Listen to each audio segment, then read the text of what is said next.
Okay. All right. Good evening, everyone.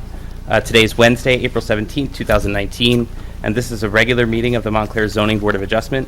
Notice has been given in accordance with the Open Public Meetings Act by posting a copy of the notice on the first floor of the municipal building and sending a copy to the Montclair Times, Star Ledger, and Herald News. Roll call. Mr. Harrison? Here. Mr. Fleischer is not here yet.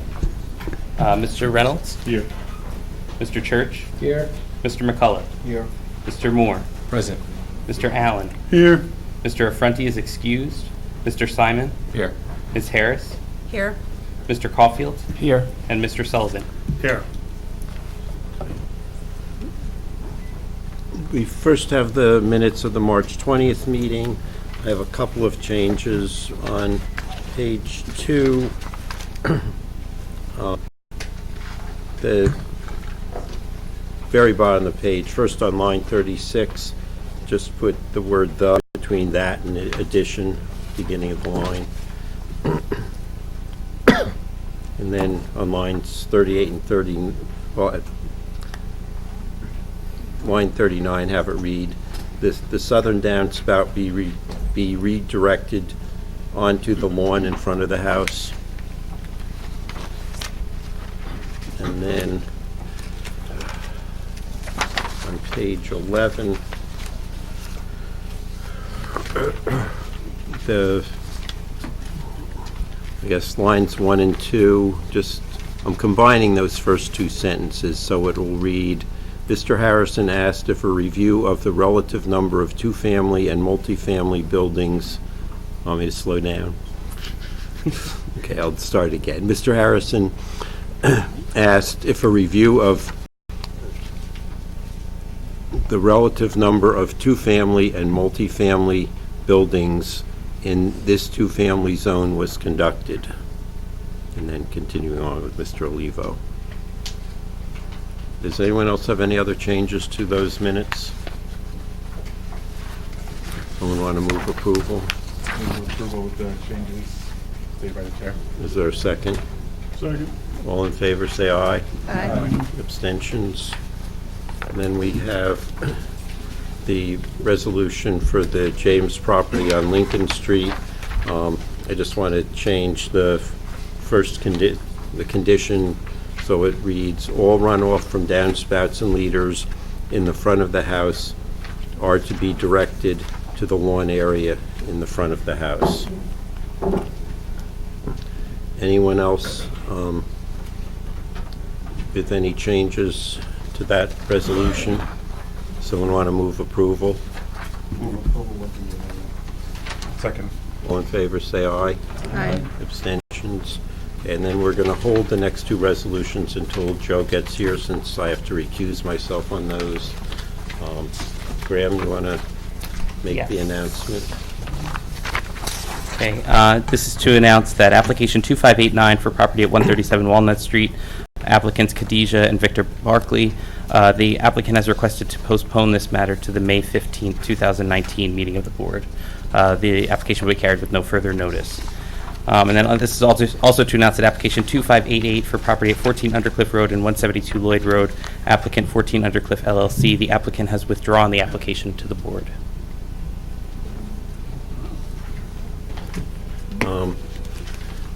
The first application tonight is an application filed by Zachary Zeltzer for an interpretation, for either an appeal or for both an appeal from an administrative officer's decision and an interpretation of Montclair's ordinances related to property known as 35 Afterglow Road, identified on the tax maps of the township as Block 302, Lot 21. The issue on the appeal and the request for interpretation is related to whether the proposed pool house constitutes an accessory structure or part of the principal structure. Mr. Skolnick, you want to give your appearance? And yes, thank you, Chairman. Nice to see you. Richard Skolnick on behalf of the applicant.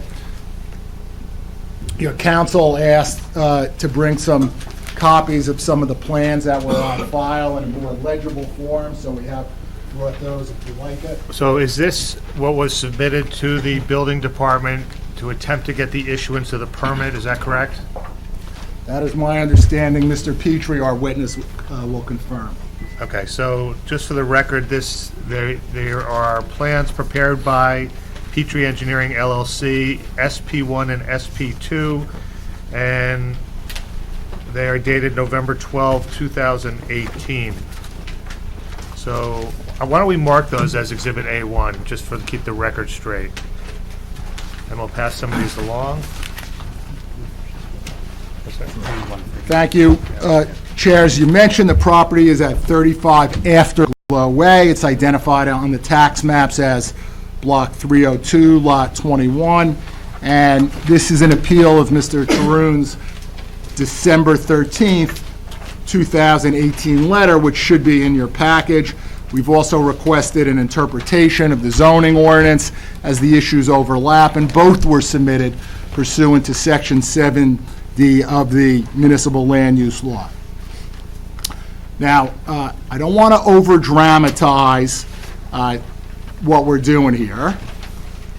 However, we do believe that it is a very important matter before the board, because it's about the rule of law, and it's about applying the law that is on the books at the time of the application. And as you all know, Montclair has very specific zoning laws, and those laws protect the town. But those laws also protect property owners. Property owners are entitled to the protections of the rules, the ordinances that are on the books. If the law says that a particular type of development is okay, it should be okay. And what that means, from our perspective, is that we look to what is written to decide what can and can't be done. And this board, of course, has authority to grant variances, but that's not what we're here for tonight. What we don't have, I respectfully suggest, is a system where the rules and regulations can be made up as we go along in the process. Now, the proposal submitted by my client to the zoning office to install a pool house and a walkway did not violate any existing objective standard in the zoning ordinance. It did not violate any rule. It did not violate any regulation. What the zoning office official said was, I'm going to apply a law that is not yet on the books. And he is upfront and explicit about that. In essence, he appears to be saying that I make the rules, not the governing body, not the township council. In this circumstance, the zoning official desires to enforce an objective standard that there be a 10-foot separation between a principal and accessory structure that has not been adopted by the township council. Therefore, he says, based upon this new ordinance that hasn't been adopted, he says my client needs a variance for lot width of a principal structure. On the other hand, if the pool house is accessory, or an accessory structure, which we believe it to be, it fully complies with all ordinances that are on the books tonight and can be constructed as of right without coming in front of this board, without seeking the variance. As I said, the zoning officer explicitly states there has to be a 10-foot separation between a principal structure and an accessory structure. If we go to his December 13th letter, he says this: the property is located in the R1 zone, which does not specify a minimum separation distance between principal and accessory buildings. Let me repeat that. The property is located in the R1 zone, which does not specify a minimum separation between principal and accessory buildings.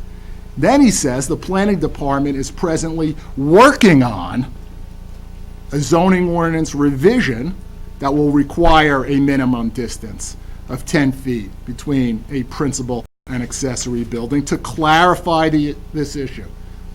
Now, I appreciate that the planning department is working on the clarification, and we certainly appreciate that rules and laws can change over time. That's appropriate. And if actually implemented by the governing body, the clarification will be applicable to all future applications, so everybody knows the rules in advance. But the question before you tonight is what happens in the meantime? What law applies? The law that is existing, which does not have a separation requirement between a principal and accessory structure, or a law that has not yet been adopted. Let me say it another way. Can the zoning official can the zoning official enforce a law that is not yet on the books? Can he say that there has to be a 20-foot separation between principal and accessory? Can he say it has to be 30? What gives the zoning official that authority? And I submit to the board, that's the issue before you tonight. We have one witness, fairly brief, Mr. Chairman, Michael Petrie. He's a engineer and planner primarily. He'll be testifying as a professional planner. He'll go over the plans and the issues and give his opinion from a planning perspective on this issue. I expect they'll take 10 minutes or so without questioning. Okay. If I may, Mr. Petrie.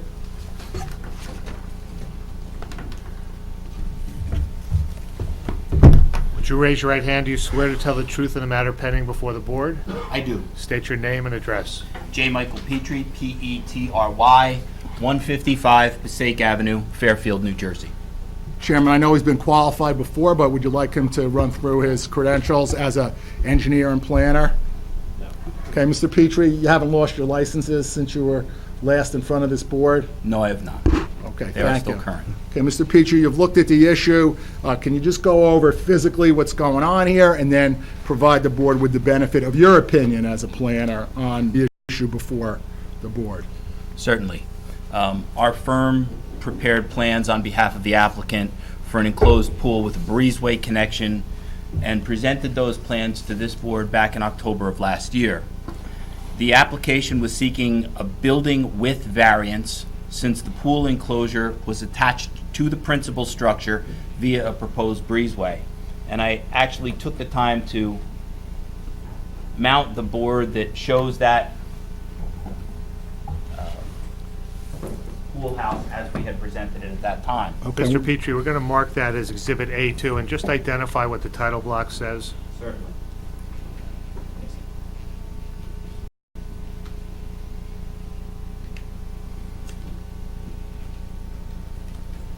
So what's been marked as A2 with today's date is the grading plot plan that was submitted to this board with a date of 10/2/18. This is the application that came before you for a variance. As you can see from the plan, the pool enclosure was located immediately to the south of the existing dwelling, and there was a connecting walkway from the door to the pool enclosure itself. Because it's located in the side yard, it can't be an accessory structure. Accessory structures have to be located in the rear yard.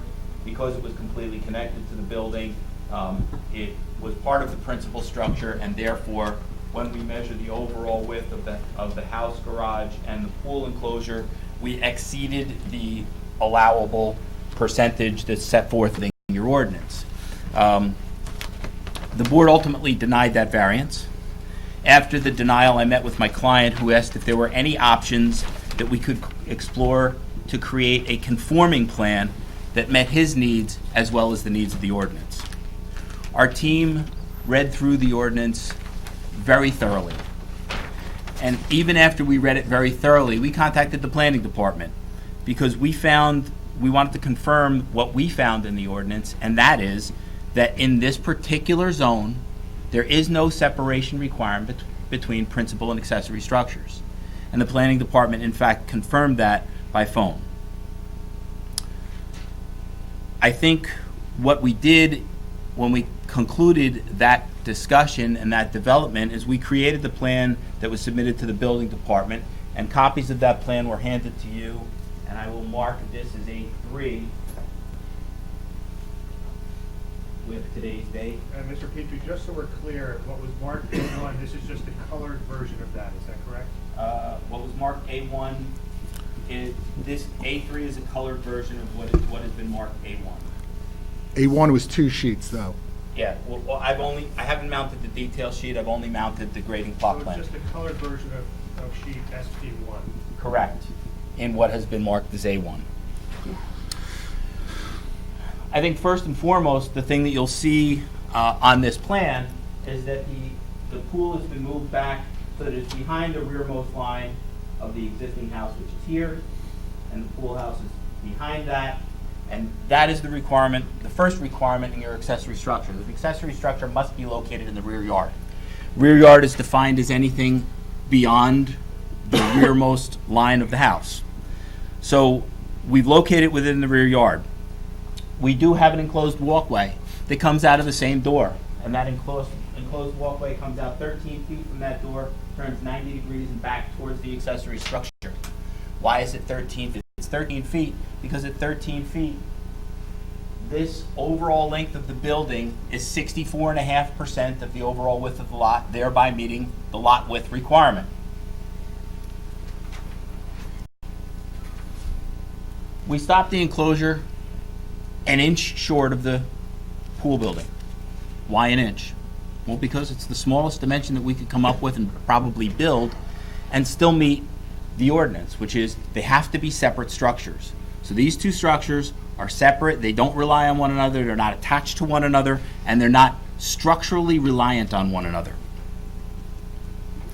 These were issued to the building department for reviews, and Mr. Sharoon prepared his letter dated December 13th, 2018. I'm going to repeat a couple of things that Mr. Skolnick said in his opening, but I think it's important. In his letter, Mr. Sharoon states that we are still required to gain a building width variance from the board, as the 1 inch of separation will not cause the proposed building to be treated as a separate accessory building in the rear yard. Further, in his letter, he states, and I quote, "The property is located in the R1 zone, which does not specify a minimum separation between principal and accessory structures," end quote. He goes on to say that the board is working on an ordinance that will require 10 feet of separation between principal and accessory structures, and that requirement is currently in place in the R3 zone. So it's not like the municipality never thought about this. In fact, in the R3 zone, they said, in this zone, you have to have this separation. It's specific in that zone. It's not specific in the R1 zone. It doesn't say anything, it's silent. Zoning law, in my opinion, is very clear on this matter. The planning department can impose a requirement on the property owner unless the requirement is clearly set forth in your municipal land use ordinance. Therefore, the applicant is seeking this evening an appeal from the decision of that letter of denial by notice of appeal. In my professional opinion, Mr. Sharoon incorrectly concluded that this application will require a building width variance and that the structure should be located at least 10 feet apart from one another. I would like to quote from the land use law book, Cox, which you all refer to regularly, and I quote from page 405, "Notwithstanding any provision of law to the contrary, those development regulations which are in effect on the date of submission of an application for development shall govern the review of that application for development. Any provision of an ordinance, except those related to health and public safety that are adopted subsequent to the date of the submission of an application for development, shall not be applicable to that application for development," end quote. It continues to say on the next page, although the amendment and opinion apply only to applications for development, the logic of this case clearly would apply to any pending appeals under 40-55D70A and interpretations under 40-55D70B. While we understand that Montclair is in the process of adopting a new ordinance, and I believe you have been for at least a year that I'm aware of, the new ordinance will not be in effect until it is adopted. As such, the current ordinance for the R1 zone, which has no separation requirement for primary and accessory structures, is what governs. And Mr. Sharoon actually admits that that is the case in his letter. That being said, our 1 inch of separation constructing independent structures complies with the ordinance as it exists. We do not require a building width variance or any variances under the current zoning laws, and in my professional engineer opinion and my professional planner's opinion, this board has no choice but to reverse the decision of the planning department. Thank you, Mr. Petrie. Chairman, that's what we have. Questions from members of the board? Okay, I'm going more to an issue that Mr. Sharoon did not reach, as to, because he determined that it was not an accessory structure. I want to go to, is it an accessory structure, and if so, is it a permitted accessory structure in the zone? So, Mr. Petrie, what is the size of the proposed pool house versus what was proposed before? Are they the same size? They're completely different shapes. I see that.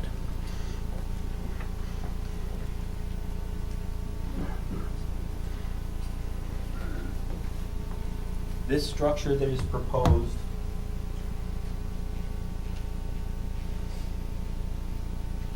is roughly 22 feet in the east-west direction and roughly 50 feet in the north-south direction. While the previous plan had a building that was 46 feet in the east-west direction and 26 feet 10 inches in the north-south direction.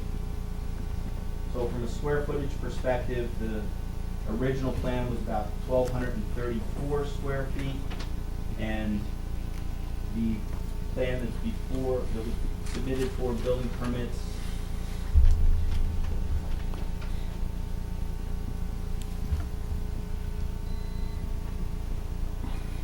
is 1,100 square feet, roughly 1,100 square feet.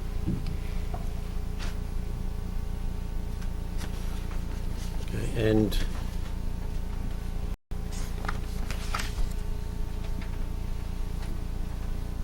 so there's a little less than 100 square feet difference between the two. Correct. Okay, what will be inside of the pool house? Is that changed at all from what was proposed before? There's a pool and a pool deck inside of the building. Right. It's a little narrower pool deck. The intention is to have more of that space outside in the patio. Okay, and are there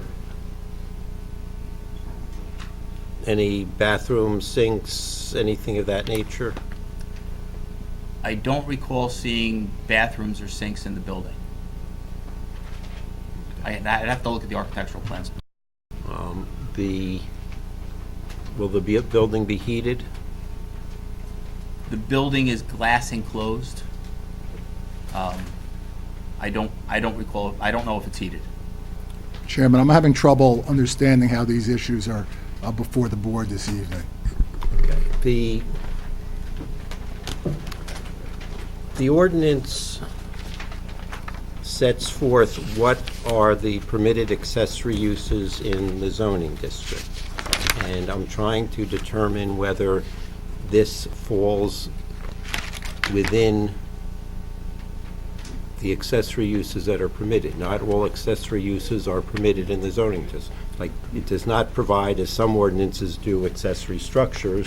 It specifically enumerates the accessory structures that are permitted. I appreciate that. Is that something that Mr. Charoon gave an opinion on? Didn't reach because he determined, but I think it's, I don't want to send you off and say, oh, you're not part of the principal structure, and leave unaddressed the issue of whether you're a permitted accessory use. Well, we're not prepared on that issue tonight, and I don't think the board should be reaching it. If that's a separate issue for another day, that's possible, but I don't think that issue is before the board tonight.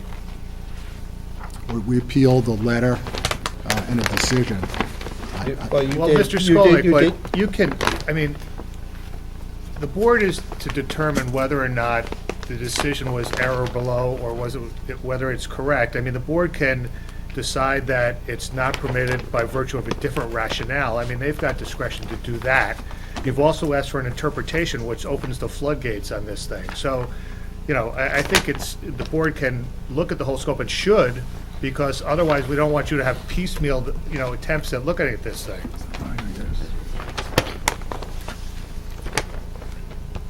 I don't believe we've opened any floodgates. Well, when you ask for an interpretation, okay, the board's Right. got to look to see Right. whether or not the permit should be issued. And if it's not, just for example, if it's not a permitted accessory structure, then that causes a problem for you as far as getting a permit issued.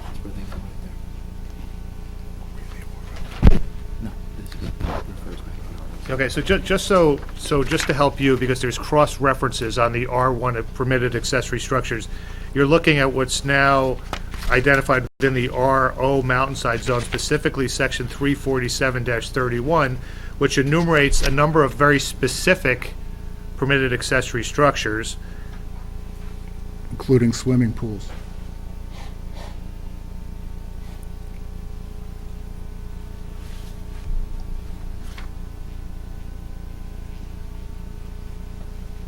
Well, I don't think that issue is before the board tonight, but it's your hearing. Well, okay, so the issue's been raised. You've got a planner with you who can opine as to whether or not he thinks it's a permitted accessory structure. Well, certainly we believe that because this is a pool, that this is an enclosed pool, that it does come under swimming pools, and swimming pools are accessory structures. The pool house is designed so that it opens on both sides. The walls of both sides of the swimming pool open to allow for views and to allow for an expanded outdoor seating area. The roof of the pool structure opens to allow for natural light and the heat to come in during the nicer weather. It closes when the weather is not as nice. It says swimming pools. But let me help you a little here. We have had a number of applications over the years for accessory structures where a variety of things have been proposed related to plumbing, related to heating, related to the potential of making the space something more than potentially more than accessory structure. And we have fairly uniformly limited those attributes to the space so it could not become living space. And that's where I'm trying to figure out where you fit in terms of that. I mean, it's, how we viewed it, and I'm not, at this point I'm trying to get information, but I don't think inherently a swimming pool means that building walls around it, building a roof over it, says, oh, just because there's a swimming pool under those, that it automatically still view it just as a swimming pool. It's something more than that. I have no view at the moment as to whether it falls within what's permitted or not. I'm trying to get information. We can stipulate it won't be a living quarter, if that's what the board needs. Do we have the detailed architectural drawings, Mike, about what's in there I do. in terms of plumbing?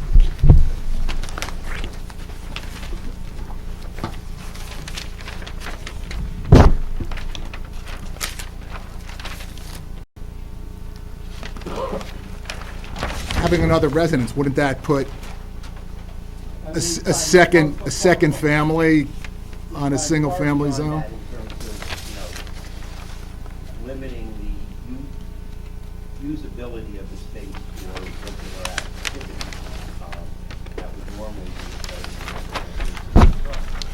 not just, yes, we've been concerned to make sure that a living quarters are established, but that's not the extent of our limitations for other accessory structures. The architectural plans submitted indicate a swimming pool that takes up approximately half of the square footage of the building. It includes a pool equipment room, a storage room, and literally folding doors that open this to both the patio and the walkway, with glass that overlooks the skyline. There are no plumbing fixtures inside of this structure. There are no bathrooms, there are no kitchens shown inside of this structure at all. Mr. Petrie, just so we keep the record straight, I think we're up to Exhibit A4, so could you identify it? Just tell me who prepared the plan, how many sheets there are, and what's the date? Certainly. The architectural plans that were submitted to the building department for permits were prepared by Edmundo Lopez, architect, PC, and they're dated October 30th, 2018. They consist of a total of 5 sheets.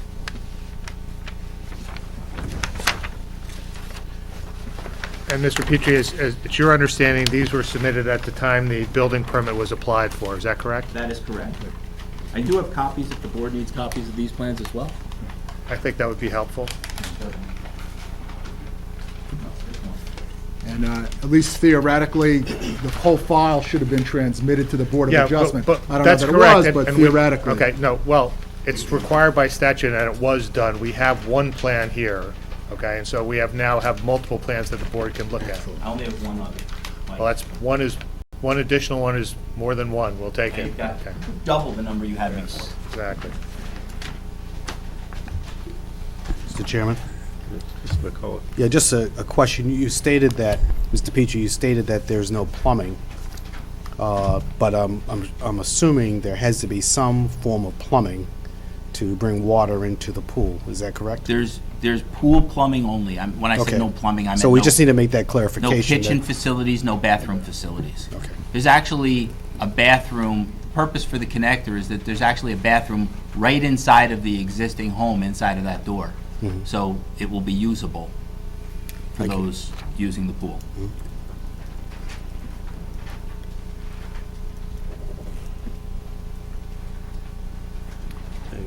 Well, I have a question, Mr. Allen. just so I'm clear.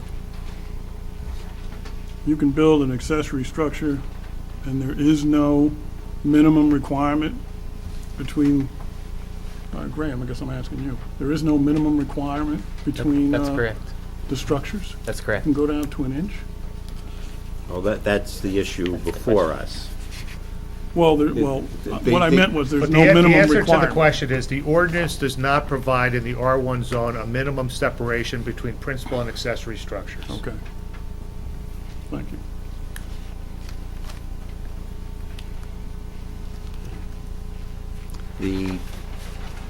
I assume the building has lights, Yes. okay,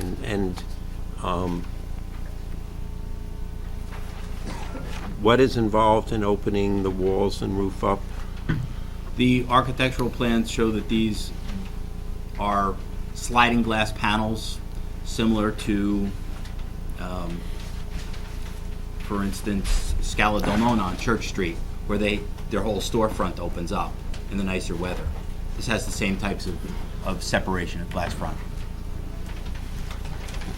So that it becomes more of an outdoor space in the nicer weather, indoor space in the less pleasant weather.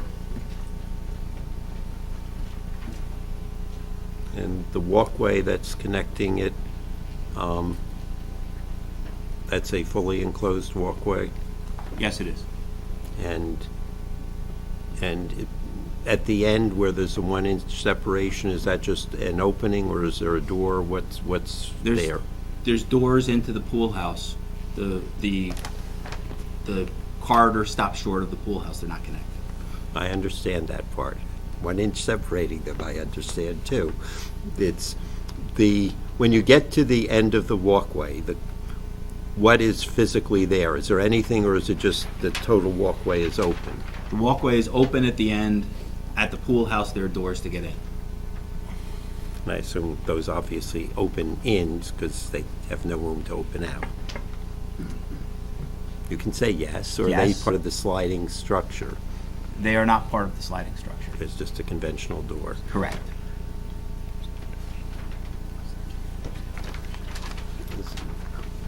Mr. Petrie, let's just look at A01-0 and just confirm that there is in fact a door there, because it doesn't, we're not sure we see one.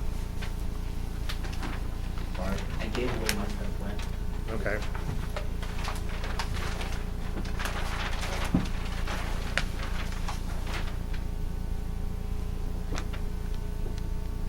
I think the glass panel is a glass door to get into that pool. It doesn't show it swinging, but that is where you enter. It's not part of the blocks of the walls, which are clearly shown on the plan.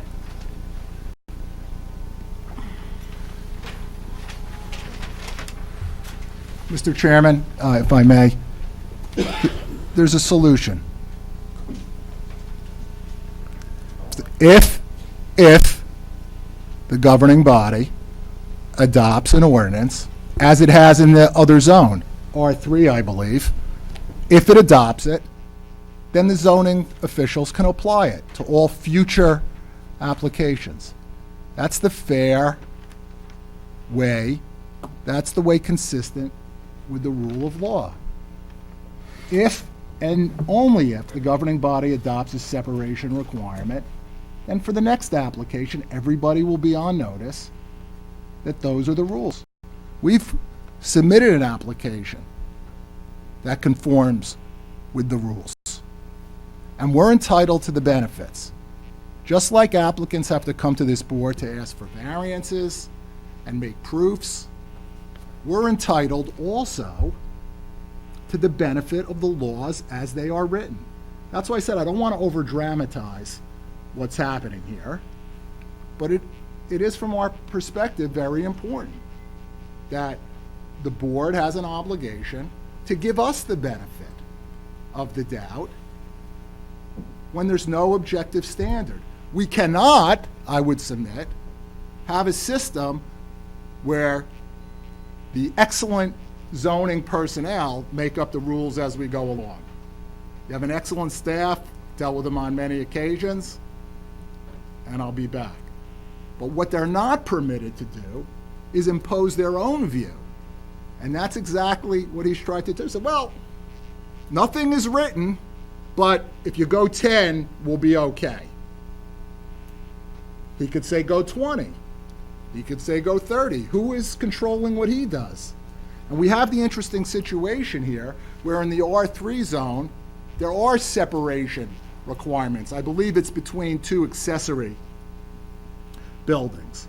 If we go to section 347-57, B10, that's 347-57, B10, and D, little d, and I think he mentions that. This means that the governing body knows how to do separation distances, if it wants to. Okay, we can all agree they didn't do that in the R1 zone. So why should the zoning staff be able to say, here's the separation requirement? Let's continue with what we can all agree on, okay? Mr. Petrie read from page 405 of the 2019 New Jersey Zoning and Land Use Administration Cox and Koenig book. The section that he read from cites NJSA 4055D-10.5, which, as of May 2011, changed the law. We now call that the time of application rule, which prohibits prospective application of development regulations except those relating to health and public safety, okay? So that's the law. I think we can agree with that. Okay, the question the chair is exploring was whether or not the accessory structure was in fact permitted, and that's why that questioning was being undertaken. I thought we had moved past that issue. Well, I'm saying what we could agree on. You don't have to keep harping on the law. We know what the law says. We don't disagree with that, okay?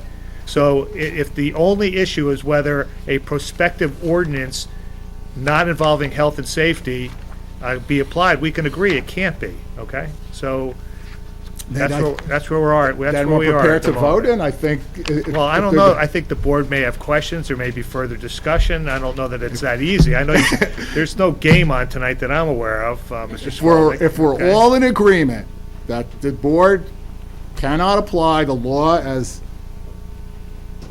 stated in the zoning letter, then we have a complying plan, we have an accessory building, we don't violate the lot width requirement for principal structures because our building is accessory. There's separate walls. Your ordinance talks about that. We didn't raise the issue that the chairman did, but I thought he was satisfied with the response since. Well, he may be. We're going to find out shortly.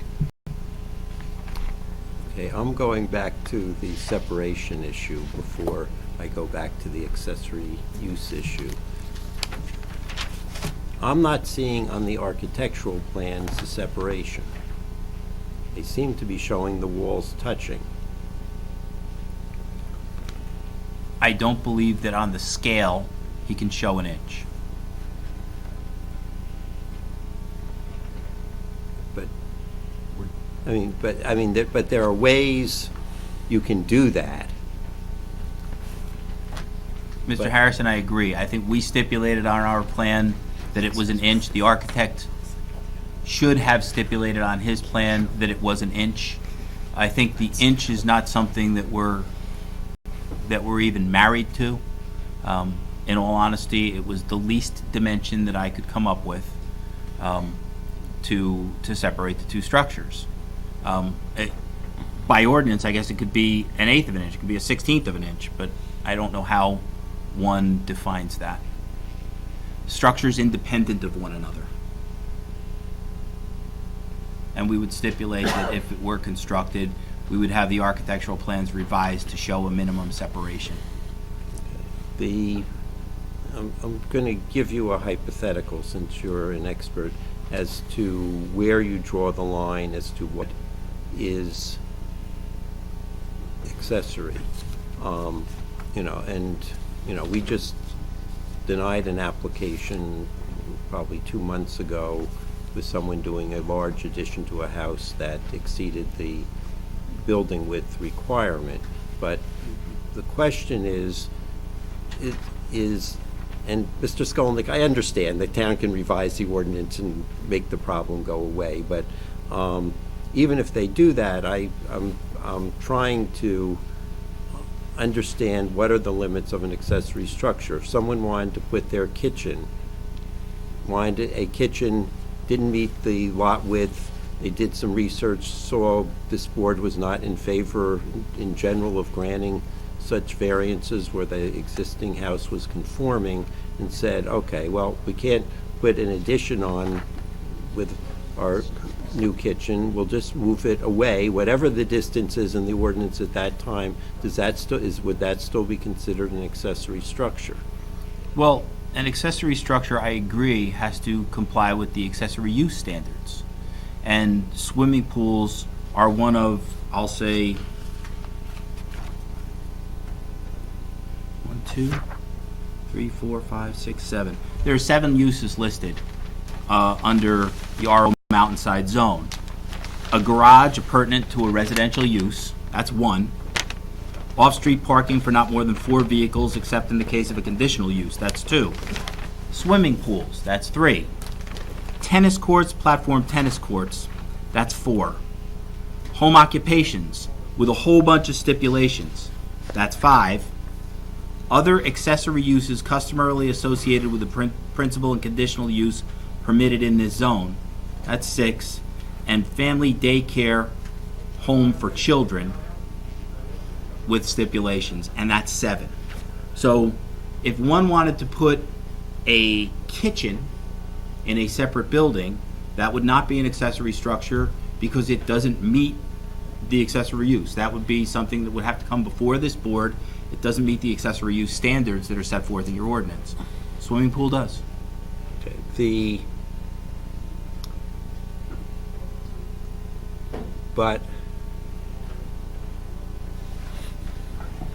I can have a variety of outdoor cooking structures, not enclosed, that no one would even think twice about there being accessory and not raising an issue. Yes, even though they're not listed. So if you had an outdoor patio with an outdoor cooking Built-in center, cooking. and we've seen some extravagant ones, yes, that, it's not listed, but one would consider that. I think that falls under accessory uses customarily associated with principal and conditional uses permitted in the zone, that's, at this point, not become it's something that is customary. I agree. Okay. If going to tennis courts, another permitted accessory structure, if someone was proposing to enclose the tennis court, build a big bubble, does that alter its status as an accessory structure? I don't believe so, no. It's just enclosed. Now, it still has to meet all of the requirements that are set forth for accessory structures, but But yeah. you're talking about the setback requirements. There's height restrictions, Right, and there's setbacks for the yards, yes. The normal bulk requirements that would apply. To accessory structures, yes.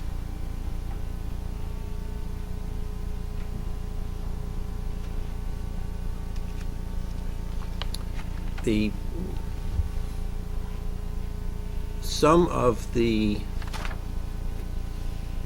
Chairman, oh, I'm One sorry. of the curious thing about the listing of accessory uses is some of them are likely to be occurring within the principal structure. Home occupations, family daycare. Would you agree with that?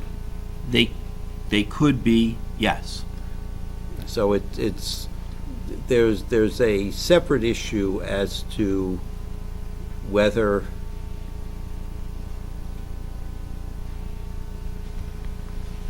the separateness does not necessarily define whether it's a permitted accessory use. Is that correct? Objection, Chairman, I don't understand the question.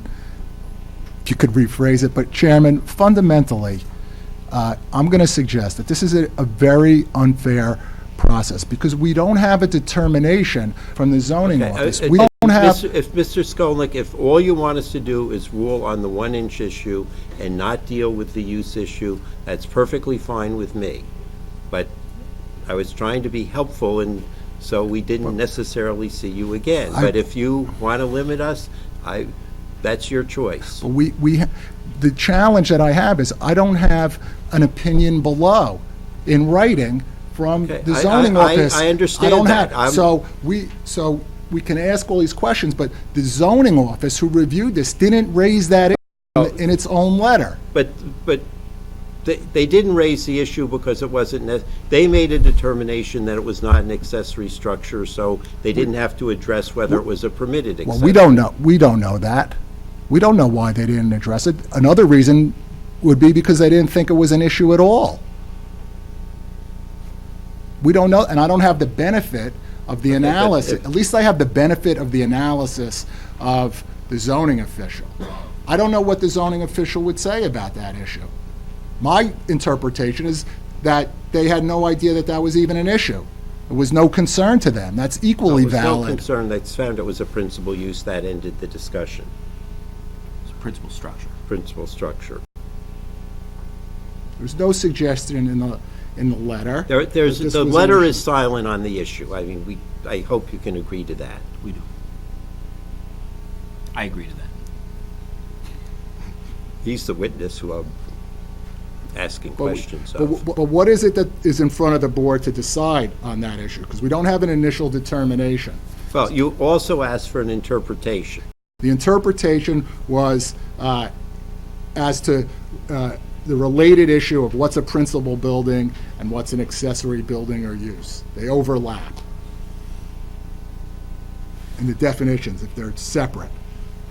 And if you want to limit our ruling to that, I'll talk to my client when there's a break, because the problem is I don't have a ruling on the issue you're suggesting. I understand. So I find it quite unfair that we have to I'm not deal with that issue I right am totally now. not making you go for a determination on that. I'm leaving that entirely up to you and your client. When we take a break, it's obviously a new issue. Why don't we take a vote on the first issue, and then we'll take a break, and then we'll go from there. The issue that I presented, my appeal of what is actually in the decision. We're doing this, we're making our determination at the end. Whether we're doing one thing or two things, you have to But decide. I didn't seek a determination Okay, but on the issue that you've raised. And are you seeing how unfair it is? Because I don't have the initial determination. So I'm not understand- appealing that issue. I understand your concern. If, I think if you wanted, based on the interpretation, we could rule on that. If you don't want us to rule on that, that is fine, and we can leave that to another day, and you can see what the zoning officer does, and we may or may not see you again. Well, it's a brand-new issue, and I'll need time to discuss it with my client. Okay, well- Because it could have been raised by the zoning office, your attorney beforehand. It's a brand-new issue for us. I only get to discuss these things when you're here at a hearing. I don't get to discuss them anywhere else, and you would object if I started running around discussing this not part of the hearing. Okay, so let me ask, are there any other members of the board who have questions at this point? Okay, are there any members of the audience who have questions, anything you want to say about this application? Okay, Mr. Skolnick, why don't you take a few minutes and discuss with your client and let us know how you want us to proceed. Okay, thank you.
the opportunity to take a second vote on an issue that has not yet been decided by the zoning office, that we have not had a time to research, not had a time to see what the previous experience in the municipality is, and that I suggest is not before this board tonight. It could be before the board at another time, but it is not before this board tonight. So we decline that gracious invitation.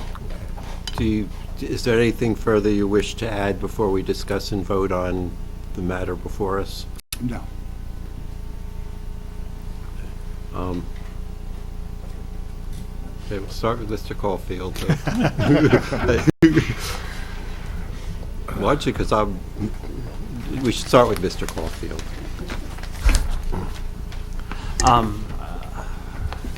So, how are you? Excellent.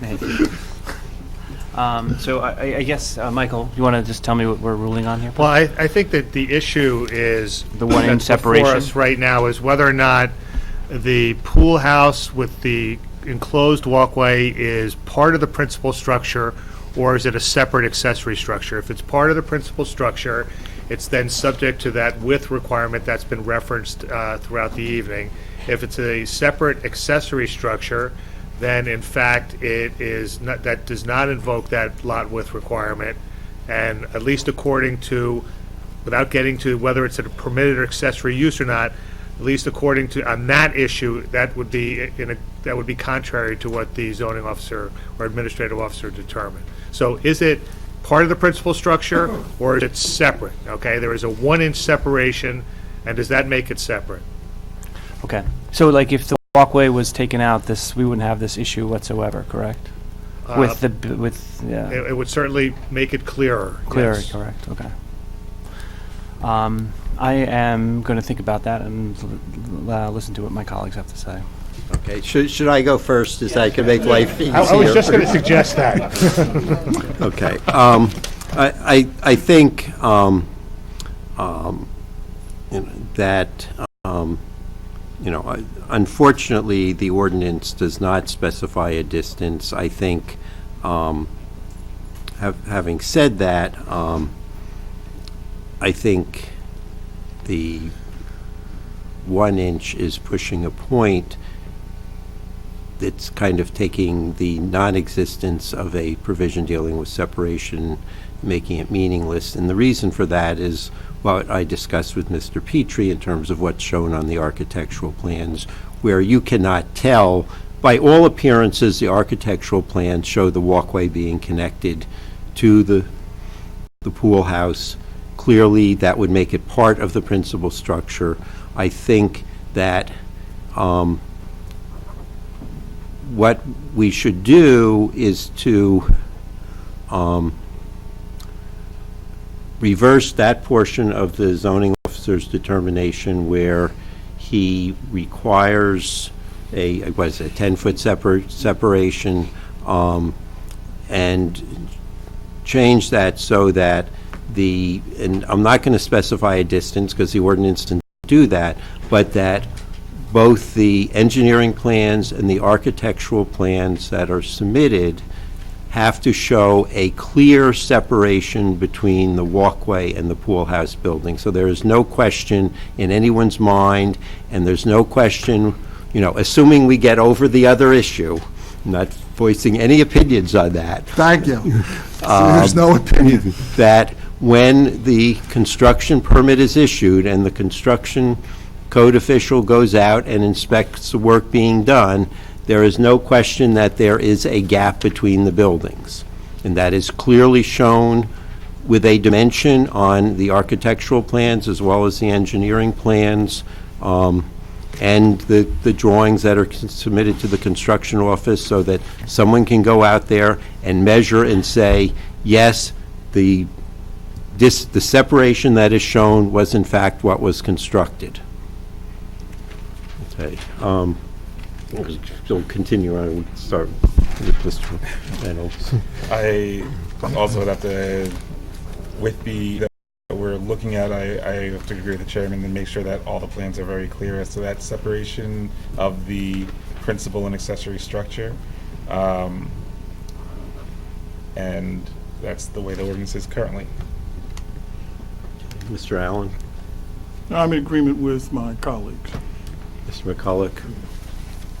I'm also in agreement with that position. Mr. Caulfield?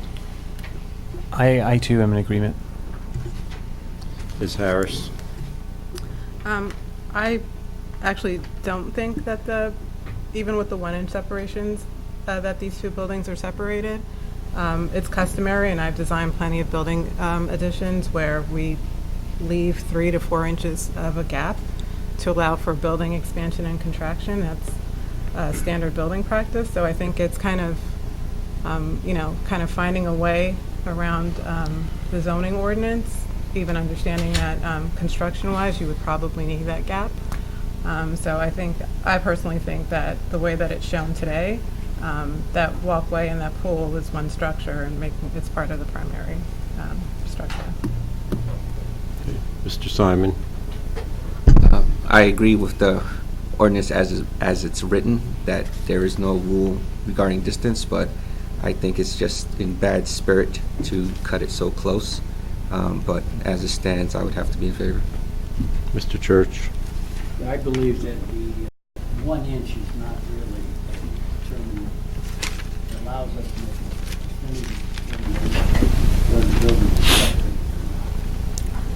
I would go along to what the chairman said, that unless there is a definitive separation that can be shown to be this is an accessory, I would be in favor. Mr. Moore? I too believe that there needs to be a definitive separation. I don't think that the 1 inch gives way to that.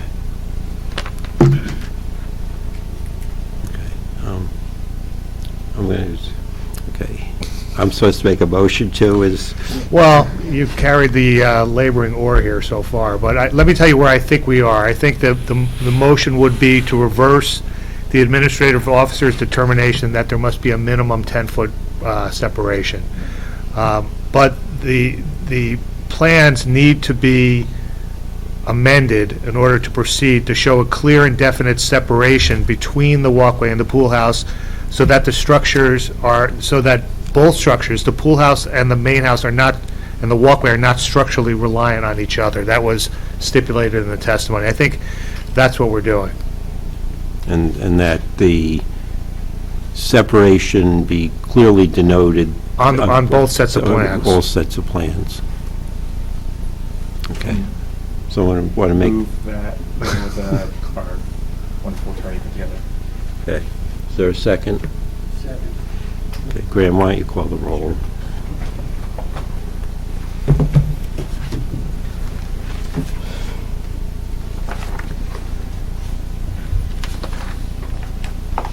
Okay.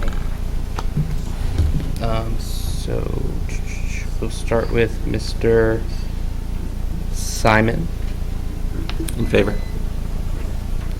Mr. Allen. Yes. Mr. Moore. Yes. Mr. McCullough. Yes. Mr. Church. Yes. Mr. Reynolds. Yeah. Mr. Harrison. Yes. Thank you for your time. We appreciate it.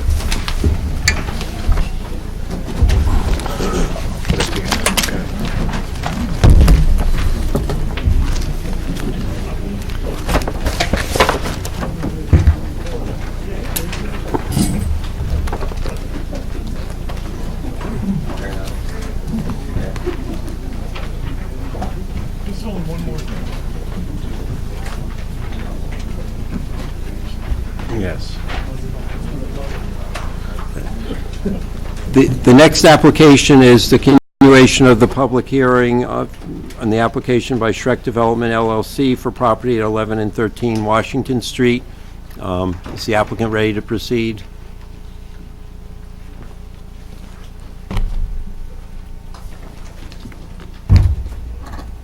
Good evening, Mr. Chairman, members of the board. John Vettery on behalf of Schreck Development. As was stated before, we are here on a continuation of the application that was started on March 20th. And as you'll note in your plans, we listened to a lot of your comments, and I'm going to go through an overview of the changes that were made, and then we'll bring up the professionals.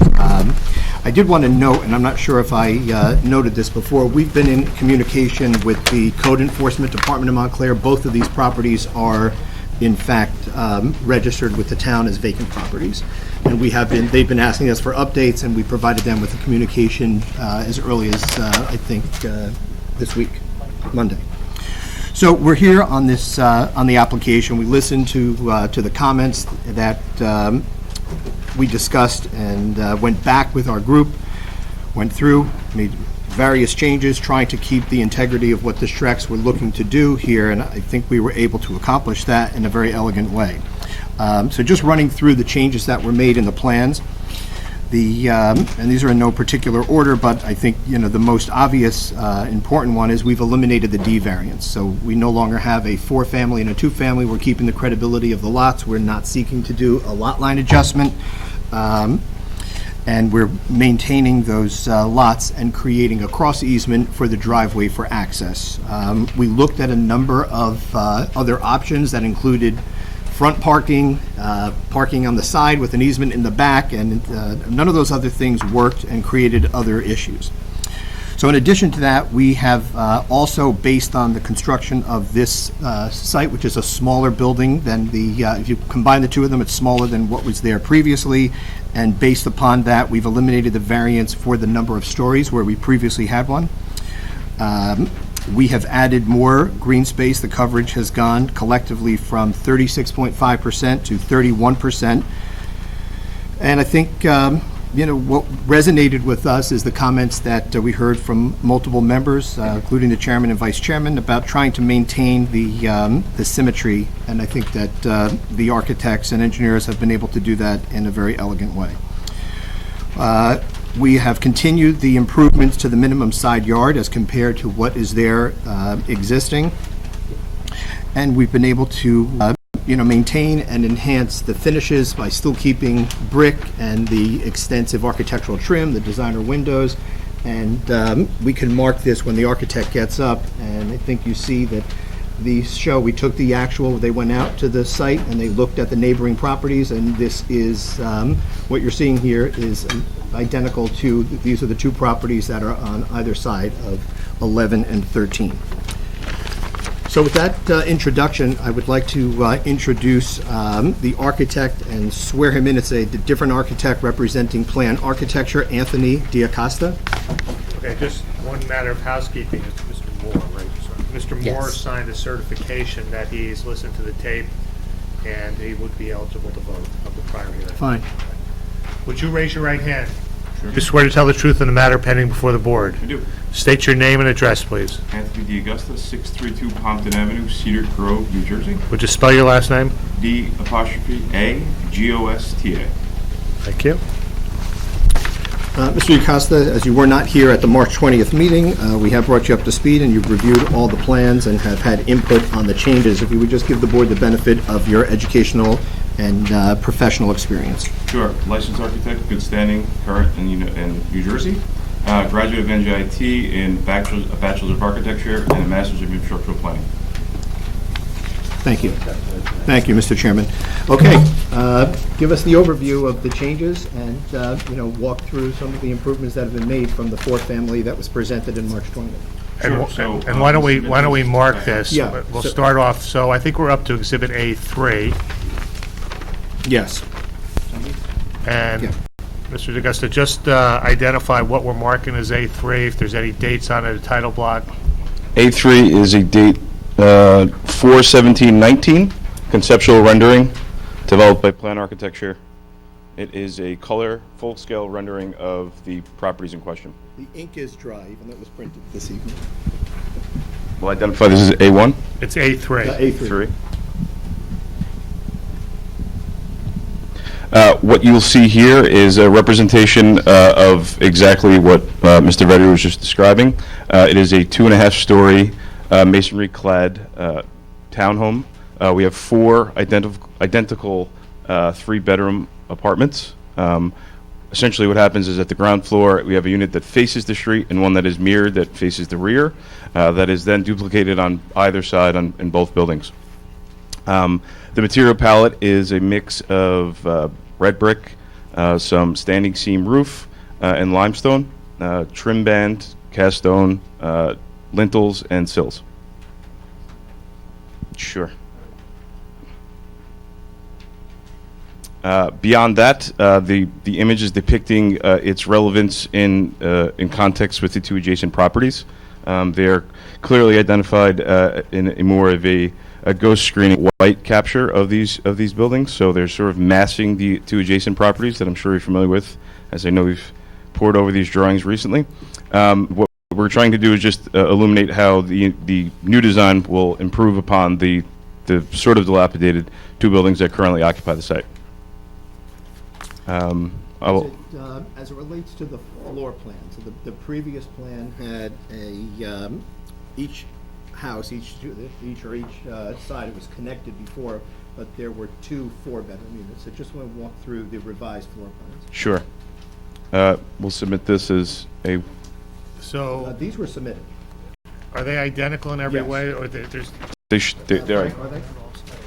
Yeah. Okay, so then why don't we submit this? I think what I'm being told is the front page is different, so why don't we mark that as A4? Okay, we'll mark it, that is A4. So the information on this sheet identifies generally a similar rendering that was presented just previously and tabulates the square footages of the apartments and the gross square footage of the buildings themselves. I think the pertinent content is walking through the floor plans. As mentioned before, the previous application was a 3-story building. Heeding the advice of your council, the building was shrunk a bit, and it is now a 2.5-story structure, where we have entry at grade level to a front entry lounge area with a set of stairs that takes you up to a second level that houses a bedroom and a bathroom and a kitchen. And then that continuing stair goes up to the loft area that is a double height space, and its total square footage is less than the 1/3 requisite that your ordinance dictates to be a half-story. We've outlined the 7-foot high wall, and the occupiable space is generally to the rear or the center portion of the building. At the ground floor, there's also the set of stairs that continues to the basement, which houses an additional bathroom and a bedroom, a total of 3 bedrooms in each unit. And the front and back units are identical? They are identical. The slight grade change adjusts the building section just ever so slightly, but in general, they are identical units. I have no additional questions. Questions from members of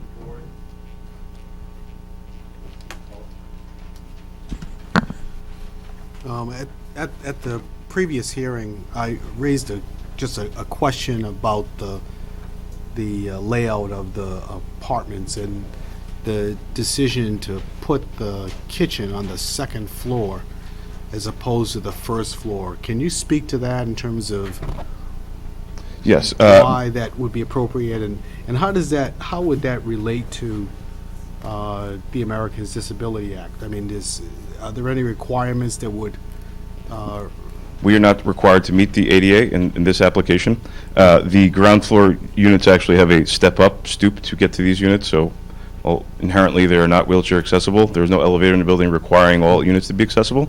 The decision to move the kitchen to the second floor was just to maximize usability and counter space.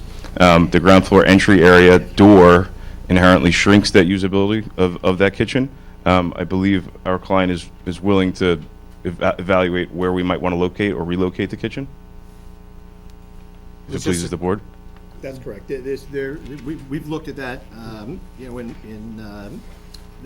earlier drafts had one, and there were some size limitations, but if it's something that's meaningful to the board, they will agree to put the kitchen and the living space on the first floor. I just wondered if there was an equivalent space in terms of the bedroom that is on the first floor with the kitchen that's on the second floor. I mean, are those spaces fairly comparable? I think the architect can speak to that. I believe it's smaller on the second floor. It is slightly smaller. So then therefore the kitchen could conceivably fit in that space? Yes. Good. Good. Looking at the diagrammatic section, was that VA 201?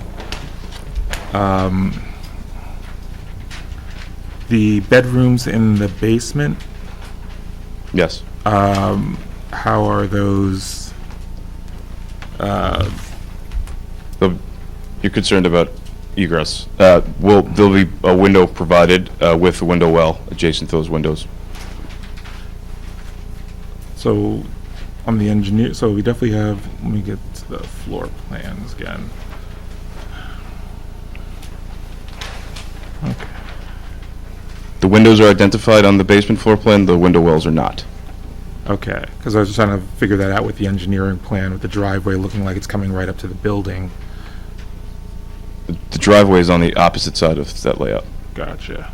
So that the blank wall of the building is the driveway. Gotcha. And then that building's mirrored. Tell me a little about the living loft space. Like, So, heeding the council's advice regarding reducing the overall story counts and avoiding an additional variance, we understood to the directive of shrinking it just ever so slightly to reduce that to a half story. So what's happening is a stair is starting at the ground floor and essentially weaving its way up all the way to the loft. That second floor area above the kitchen is currently scheduled to be a double height space and thus not occupiable. But as you exit the stair, there is a reduced height area around the eaves and the perimeter of the building, and then central to it, you have full height space, but thus that space is less than 1/3 of the occupiable space below. are there any bathrooms accessible not going through a bedroom, half bath, or anything? And at that level? At any level? No, there are 3 full baths. But you have to go through bedrooms to get to all of them? Yes. Okay.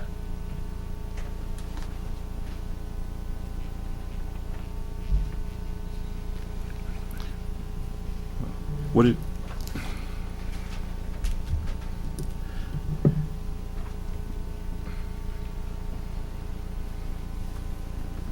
I'll come back. Other questions from members of the board? Where is your heating, your HVAC equipment going to be located? It'll be located on the roof, Condensers and... condenser. And then a air handler will be in the basement. In the storage laundry area in the basement? In the basement as well. Okay. Just to piggyback off that, previously the previous submission had the roof as a open area. Is that still going to be the case with the HVAC equipment there? We currently aren't providing access to the roof. So But it's not like a roof deck or anything? No. Because the previous plan had it specified as a roof deck where the occupants would be out there. No. So that's not the case That anymore. is not the case. Other questions from members of the board? Is there a way to get that bedroom out of the basement?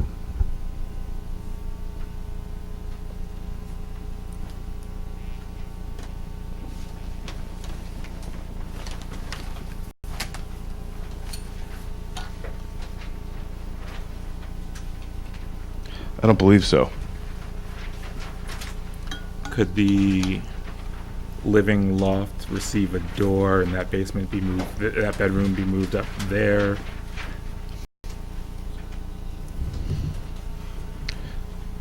I mean, is the overall bedroom count the issue, or the location of the bedroom count the issue? I'm gonna...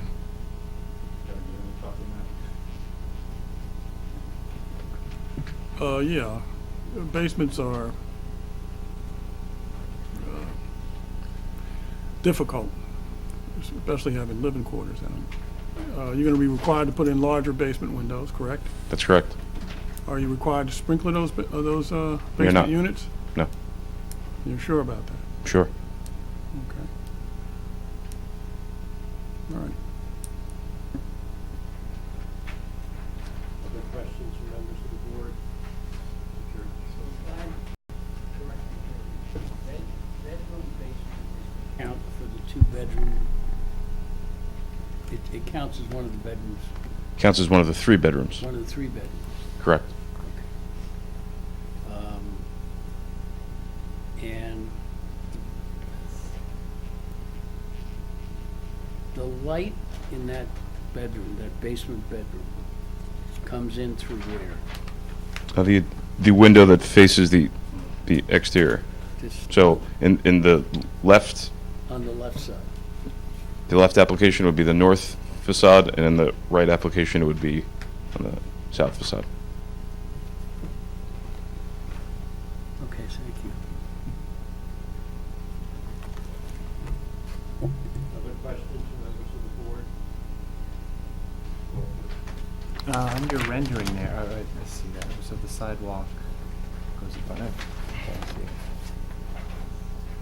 All right, no, you can put it back. Sorry, I'm sorry.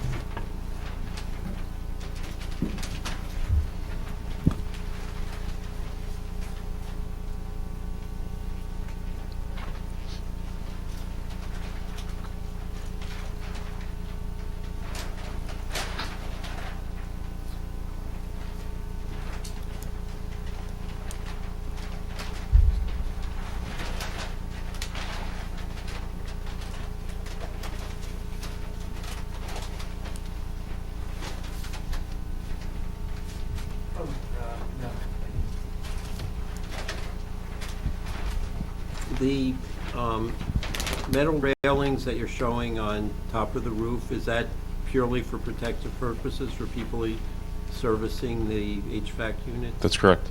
Okay, and the elevations don't show any HVAC equipment. Is it accurate that it will not be visible either from the front or the rear? That is the intention, yes. Any other questions from members of the board? Are there any members of the audience who have any questions of this witness? Want to call your next witness? Thank you. Our next witness is Dave Fantina, civil engineer from Fantina Engineering LLC.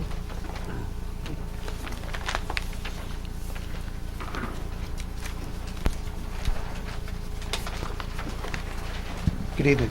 Would you raise your right hand? Do you swear to tell the truth in the matter pending before the board? I do. State your name and address, please. David Fantina, F as in Frank, A-N-D-I-N-A, 15 Sunset Drive, Burnettsville, New Jersey. Mr. Fantina was qualified at the last meeting. Your license is still in full force? Yes. Nothing happened in the last 30 days? No. Glad to hear it. Okay. Nothing happened. All right. You have yours?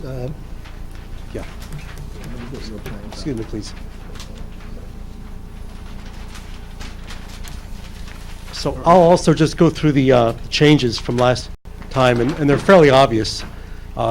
As was said by the architect, we've gone from the 2 buildings, from the 1 building to the 2 proposed buildings, as was directed by several of the board members. In addition to that, we did hear a number of comments and tried to be reactive to them. So what we've done is we've reduced the number of parking spaces. We now have 4 spaces in the back, which reduces the overall impervious coverage, gives us the opportunity to plant 2 shade trees in the back, and also we're showing 2 shade trees along the road. In addition to that, we're showing boxwoods along the street. These parking spaces are 9 by 18. That does require a design waiver from the ordinance, but it's a standard RSIS. Those are standard spaces. We have more than 24 feet backup. Your engineer, I believe, indicated that he had no objection to those waivers. The drive accessing these parking spaces is between the buildings. It's 12 feet wide, which is certainly more than adequate for the very small amount of traffic. However, again, we do require a design waiver because your ordinance requires 18 feet. But when you look at, only 4 cars will be parked back there. You know, it's something that the 12 feet will certainly be more than adequate. That will work with no problems. There will be cross easements for access and maintenance for the driveway for the two properties, and also for the dry well, which is located in the back for access and for maintenance of that dry well system. One of the, there's 4 units, and 1 parking space will be assigned to each unit. So And that was also in the engineer's letter? that was in the engineer's letter, that recommendation, yes. And the clients have decided that that's a good idea, so each unit will be assigned 1 space. Just to remind the board, in the present conditions, there are 2 two-family houses out here, but there's absolutely no off-street parking. So we do think that's a benefit to provide the 4 feet. While you're speaking about the existing conditions, Mr. Petto asked a question in planning considerations on the second page of his letter relative to what the setbacks are of the adjacent properties. You've been to the site and you've examined this. If you could just give your testimony as to what the setbacks are for the properties on either side of 11 and 13. Yeah, actually, they're shown on the survey. The survey did spill over and show those. And on either side, to the north or to the west, however you say that, it's about 13 feet off the road, and to the right, it's about 5 or 6 feet to the porch, and about 12 feet or so to the house, 12 or 13. So the houses that we're proposing are right in line with the houses. That they are 12 and a half feet? One's 12 and a half and one's 13.25. Thank you. Essentially, that really amounts to the changes. And we did, as we said, receive a letter from your engineer, which we could go through if the board wants us to do that. And I think I've already touched on a couple of them. I mean, why don't we go through a couple of them that were not touched on? Yeah, well, there's 19 comments there. Right. Yeah, so if it pleases the board, we can go through each one and just say. I think the easiest way to do this is, are there any that you are not going to comply with, either in whole or in part? No, as a matter of fact, most of them, many of them are informational. They said to provide testimony regarding the waivers, the design waivers that I mentioned. The ones that require some action on our part, we're more than happy to comply with. Just 2 things then, because they did ask us to give support and testimony relative to the adequacy of the parking and include a discussion of the available on-street parking. We can have Mr. Olivo discuss this. Yeah, I'm assuming Mr. Olivo will. So we'll hold off on that, and then also as it relates to the maneuverability of the site with the 24 feet in the back. Mr. Olivo could talk about that, but I could certainly say that there's ample space to get vehicles in and out. We have standard 18-foot spaces. We have a 24-foot back-out aisle. There's plenty of room to make a K-turn back there. There's ample room for that. There's one other thing on here. He asked about lighting, and I did actually talk to the engineer before the first meeting. The only lights, we're not proposing any pole-mounted lights or anything. They would just be standard lights that would be on the building, at the entrances. We're not planning to light this. It's a residential area. We think it shouldn't be lit. And he was in agreement with that? He wanted us to show, when we did specify where the lights were, to give him a light study to show how bright it would be out there, and we certainly are. We can provide that. Okay. Based upon that, all of the other comments are agreeable? Which number was the lighting? I think it was 11.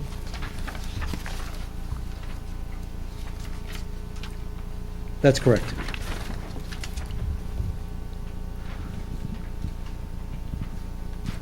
And so your testimony is they'll just be what I would call standard rear entrance lights on the building? That would be correct, yes. Buildings. Buildings. Okay. Any questions from members of the board? Mr. Simon? Are there going to be any lights in the driveway, that long stretch? No, we weren't going to put any there. There could be lights, and I'll talk to your engineer about that. There could be decorative lights along the building, just so that area is lit. I think headlamps would be good enough, but if he feels that that's necessary, if the board felt that necessary, we could put decorative lights on the buildings that would look like attractive residential lights. Something flush mounted? Yeah, something like that. Okay, good. Because if there aren't any lights along that path, then the lights in the front of the building should at least show the entrance to the driveway, just so nothing could be hidden there. Okay, that's certainly fine, we could add that.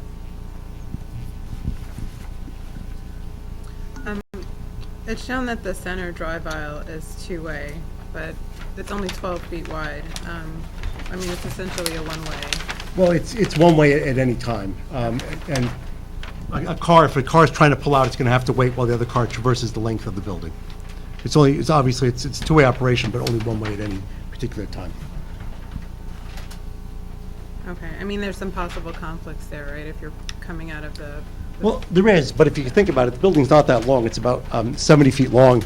So if you're coming in and somebody's coming out, either this person has to wait or that person has to wait. I don't think anybody would back out. No, but the front part, like if you come in the driveway and you see a car there, you'll get back. You could do that. I think people have to work together, but I would think that this person would have the right of way coming in, because you don't want somebody backing out in the street if they don't have to. This person would just back into their space and wait a couple seconds while the car came in.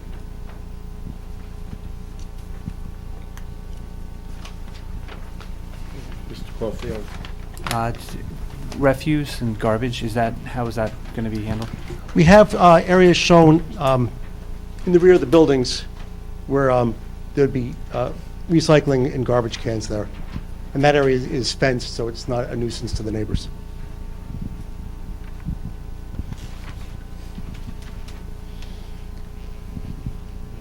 Other questions from members of the board? With the addition of garbage and recycling bin, is there adequate room to turn it? Yes, because they're... Show them where they are. Yeah, those areas are actually recessed. Those areas are in front of the rear portion of the building, and a car wouldn't be using that area to maneuver. It's out of the way.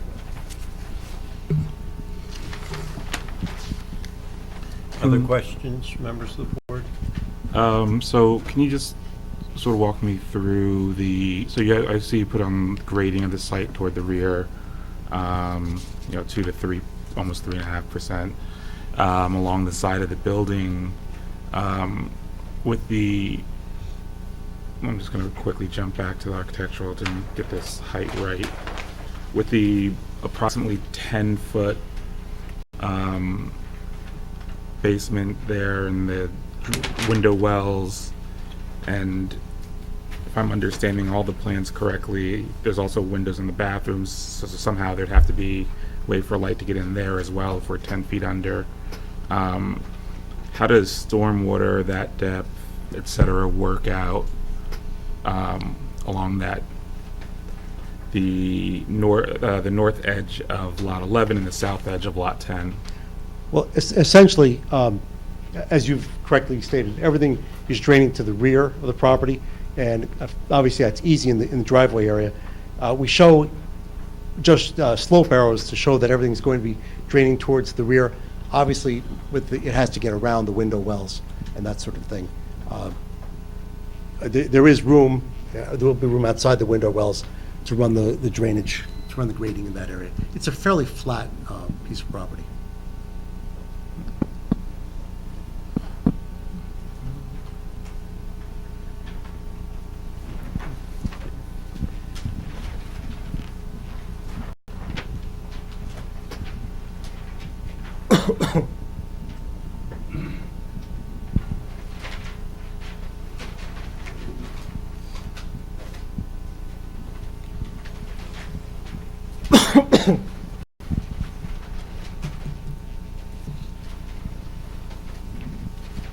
As far as the dry well is concerned, I'll also mention one of the board members, that I forget who it was, asked that it not be pushed so far back up against the neighboring property.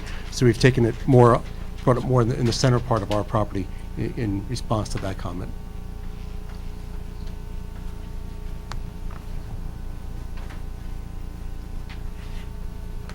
Catch basins are there. Catch basins are there to ensure that the entire driveway gets into the drywall. And how big are they? Pardon me? How big?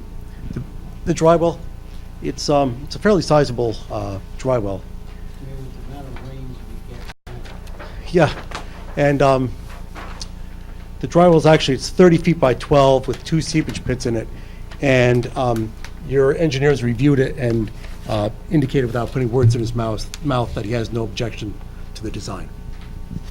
Oh, those are his words. Okay, yeah. I He said- started saying we approved it. and then I- Comment 15, he holds no objection to the proposed grading and accepts the proposed stormwater management design. In the middle of my comment, I was going to say he approves it, and I thought, well, I'll use his actual words. Okay. Other questions from members of the board? Ms. Harris? Yes, the fence that you're showing in the back, would you be open to making it taller, to provide actual screening?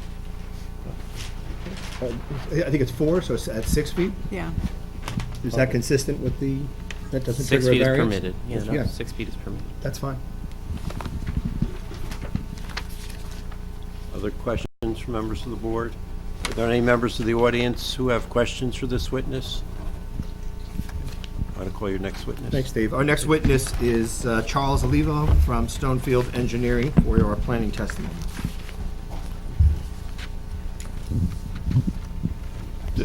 Just because we've had some questions which were deferred to Mr. Olivo relating to traffic, why doesn't he give his traffic expertise too? So. Sure.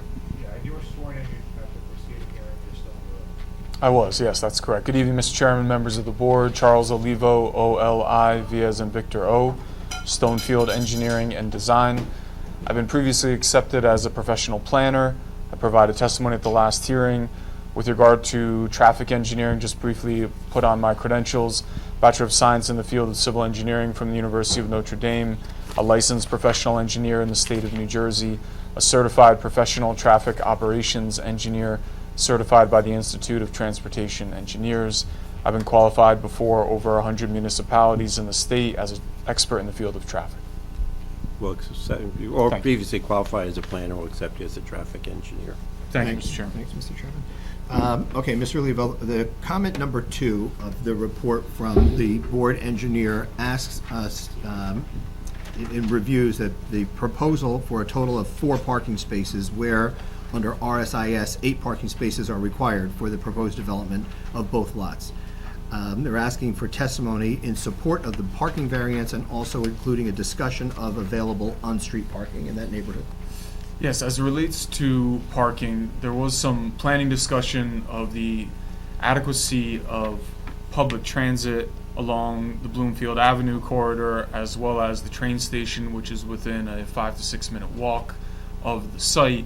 And so as we look at adequacy of parking and really providing the right amount of parking, or the quality of the parking design rather than just simply quantity, when we're in walkable areas, close to downtown areas, well served by mass transit, the RSIS allows you to look at section 4.14C, which speaks to utilizing alternative parking standards when you are within walking distance, half mile, quarter mile of mass transit that operates with headways that are acceptable and delivers you essentially to destinations that are desirable, either places of commerce, places of work, retail destinations, etc., which is exactly what you have here.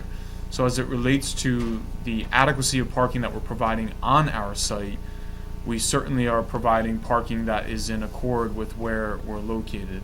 As it relates to on-street parking within this area, on-street parking demand is relatively high overnight for residential parkers, essentially because of the fact that very few of the two-family homes or multifamily homes or commercial buildings within this area actually provide off-street parking.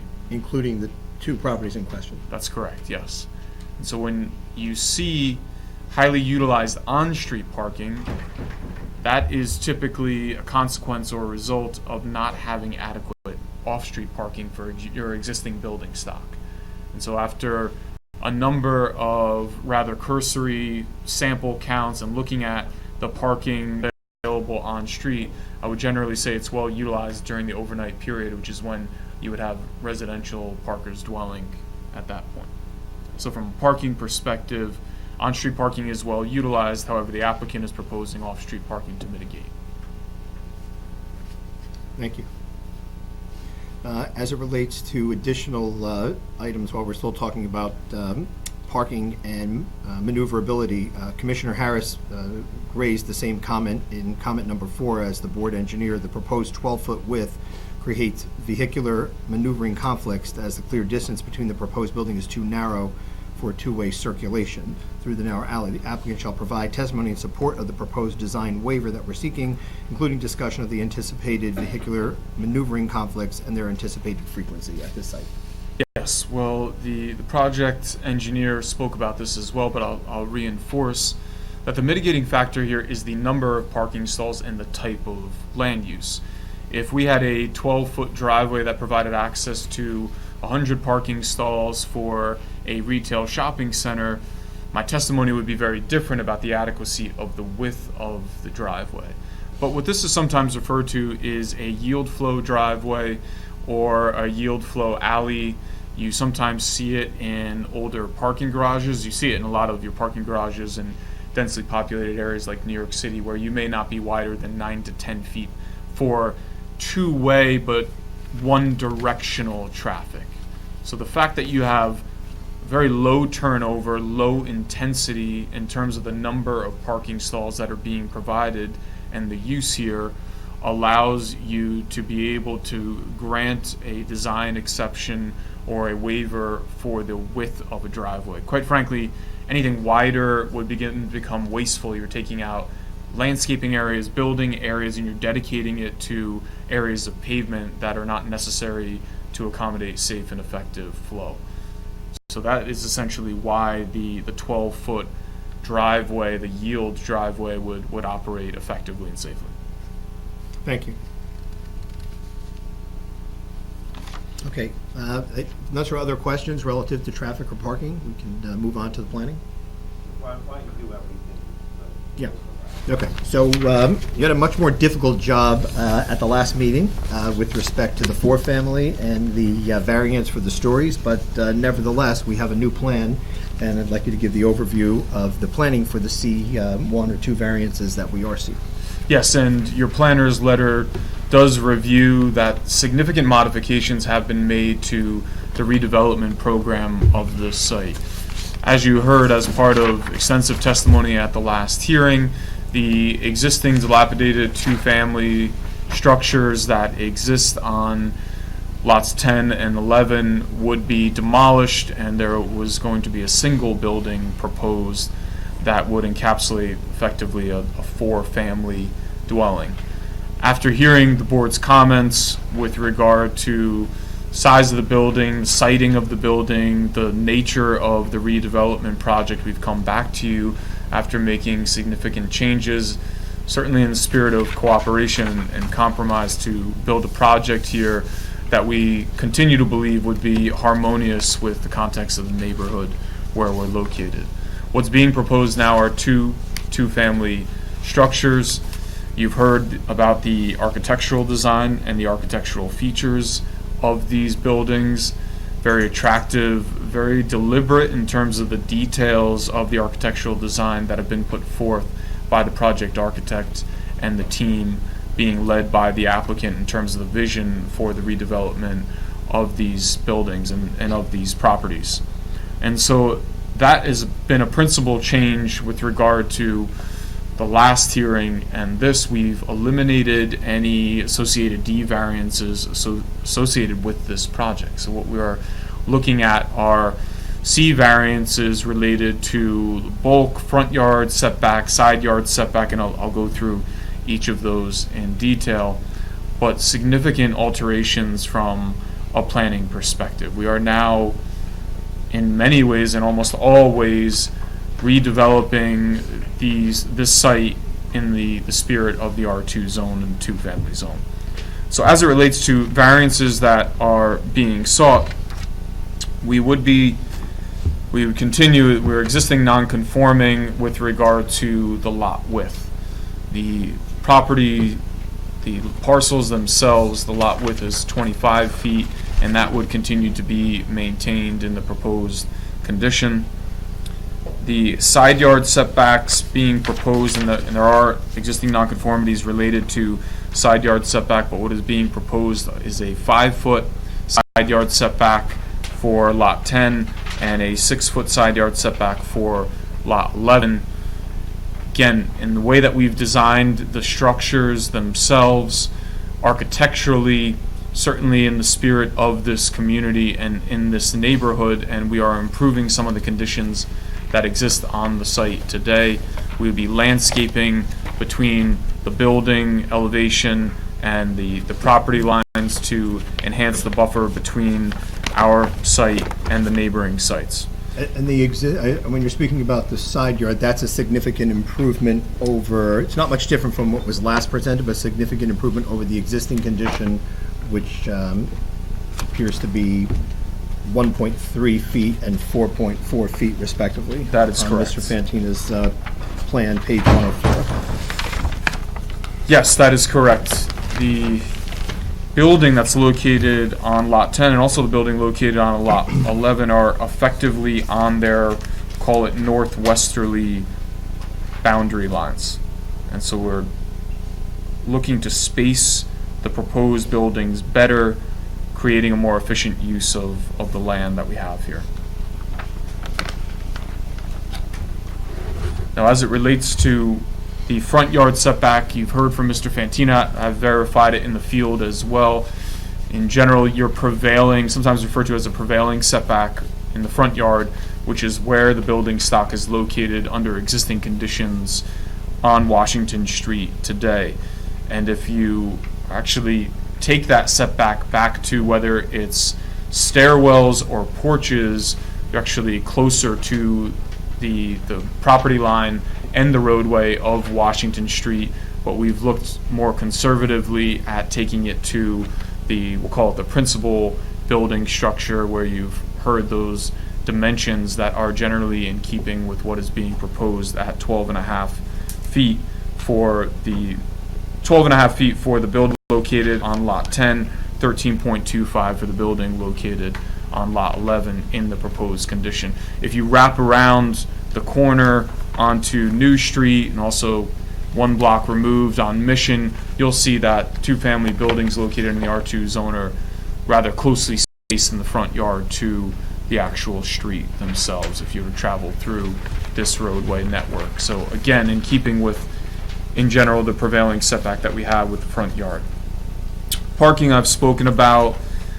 We are seeking a parking variance or de minimis exception from the RSIS as it relates to Table 4.4 within RSIS, which requires, depending on the use classification, either 2.0 or 2.1 for a 3-bedroom unit. And as I mentioned, and I believe as the chair mentioned at the last hearing, in areas such as this where you are walkable to retail destinations as well as public transit, we like there to be some tension in the residential tenants' decision-making about whether or not to own a car, park a car, if there is availability to transportation destinations without utilizing a car.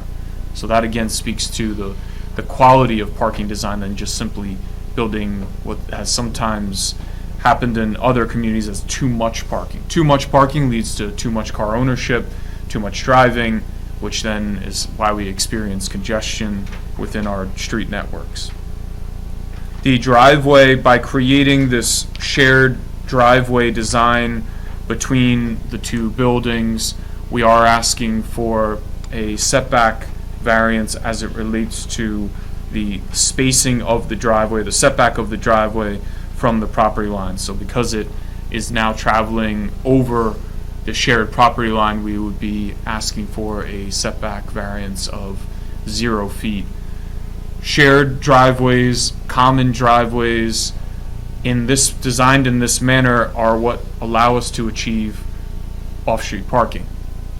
The reason that you have no off-street parking for most of the building stock, particularly the buildings that were located or would be previously located should the board be inclined to approve this project on lots 10 and 11, is because there wasn't enough width to achieve the driveways necessary on the parcels independently.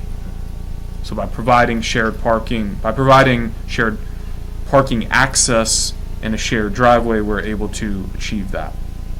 We're also seeking a variance from building coverage, 25% required, where 31% is being proposed. We're mitigating this with stormwater management features on the site, where the site is essentially devoid of any types of stormwater management or conveyance systems, dry wells, seepage pits, etc. Landscaping. As Mr. Fantina testified, that the coverage went down from the last application from 36.5% down to 31%. It did. We would be seeking a list of I variance. have that. So the proposed building coverage is 31%, and the maximum under the ordinance is 25%? That is correct.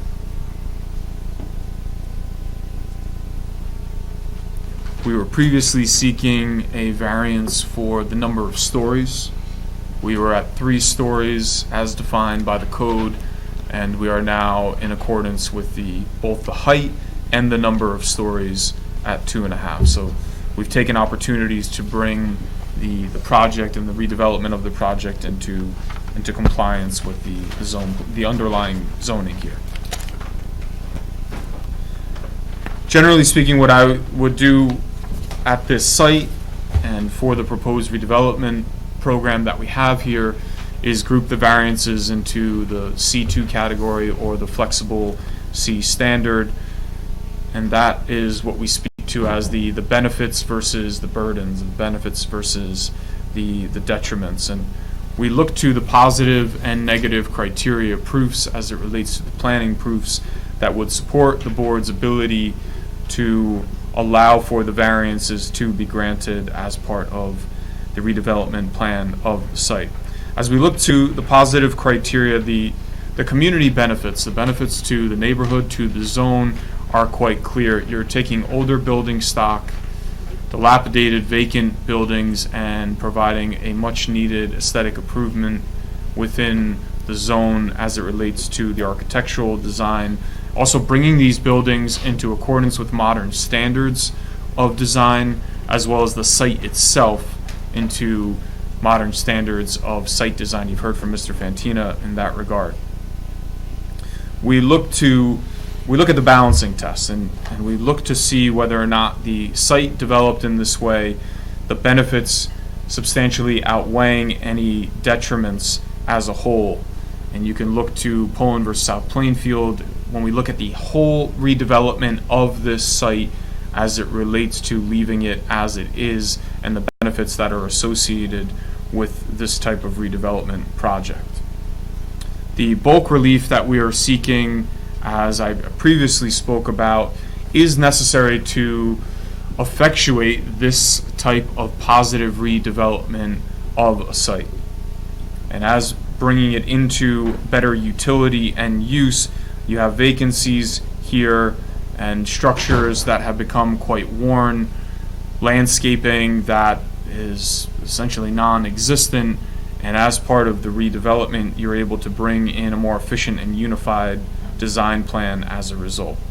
So when we look to the purposes of the municipal land use law that can be furthered, purpose H, the location and design of projects that promote the free flow of traffic.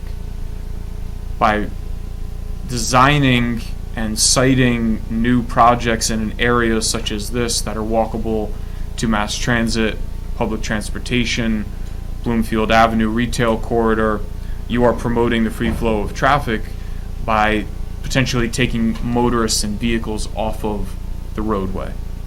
Purpose I, which is promoting the desirable visual environment through creative practices of redevelopment. You've heard from the project architect and the project site engineer. I would simply reinforce what's being stated about the level of design and the utility that can be realized of these two parcels as a result of the redevelopment in this way. And purpose M, the efficient use of land.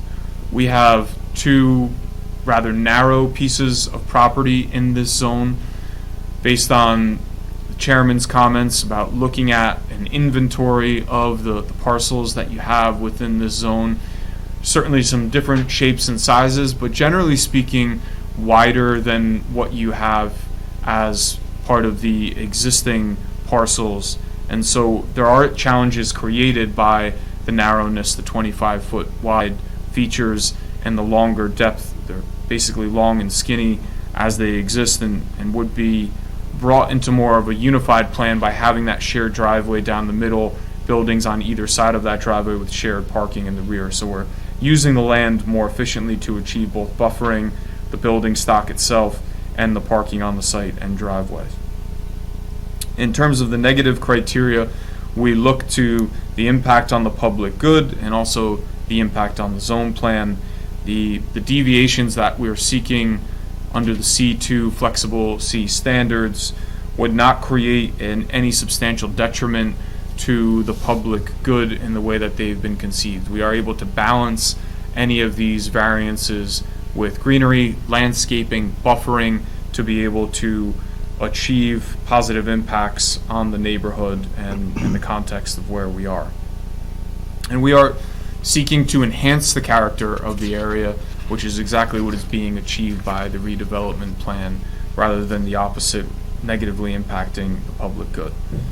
With regard to the zone plan, we are within the R2 zone. We are in compliance with two-family zone, providing for two-family structures on 2 parcels, lots 10 and 11.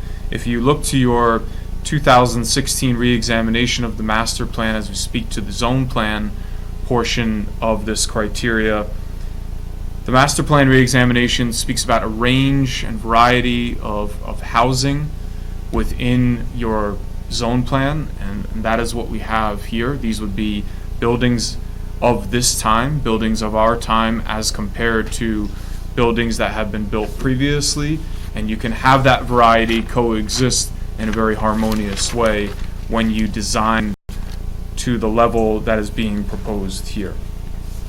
In addition to that, your master plan speaks about density near the train lines, and as I mentioned, you're within close walking distance of the train line, also bus service provided along Bloomfield Avenue, and so by providing two-family buildings in this area, you are doing just that as what your master plan looks to. So I believe for all these reasons that the board can grant variances that are being sought as part of this extensively revised redevelopment plan, which is now being presented to the board.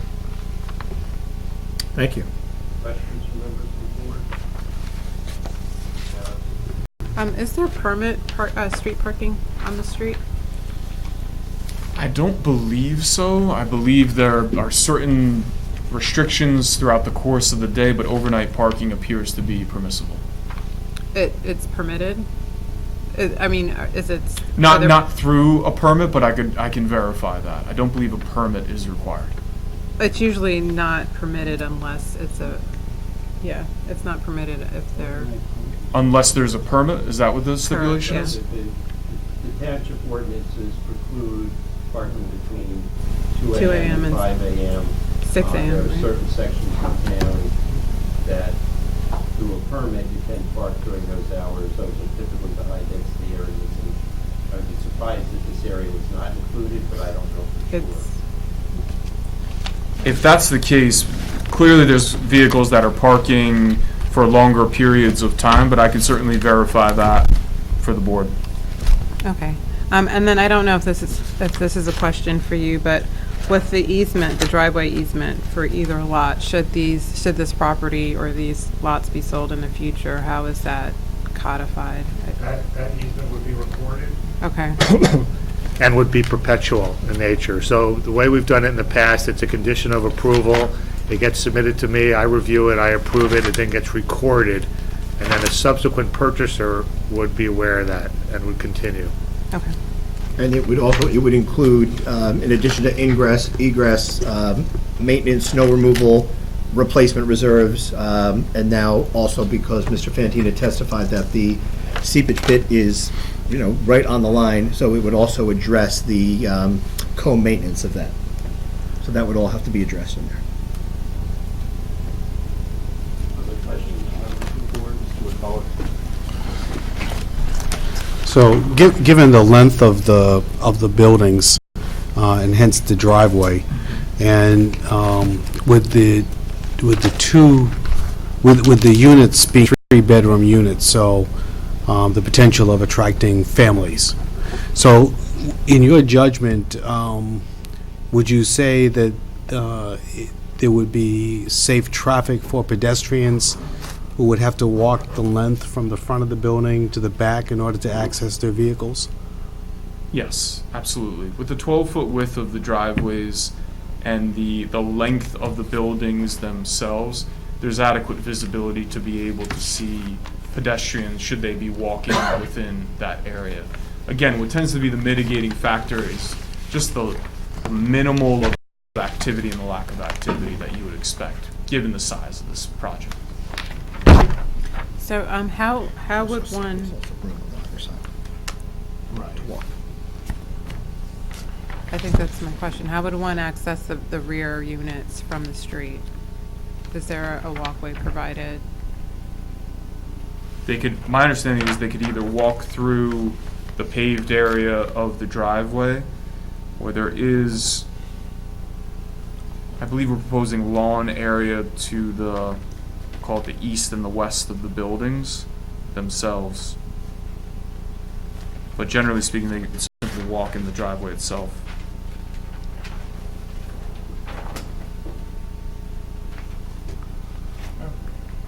Mr. Allen? I guess you're aware that they close the road every day for school or, 5 days a week. Any impact, negative or positive? I am aware of there's that portion to the north and west where the school is does close during certain times of day. But based on the connections that you have located to the south and the east, vehicle traffic can find its way into this driveway adequately.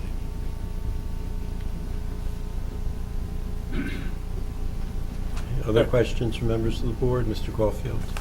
I'm not sure if you can answer this, but is this a condo building, or are we selling these, like, how's this, what's the terminology of this I building? don't believe so. I think they'll be maintained and managed by Schreck Development.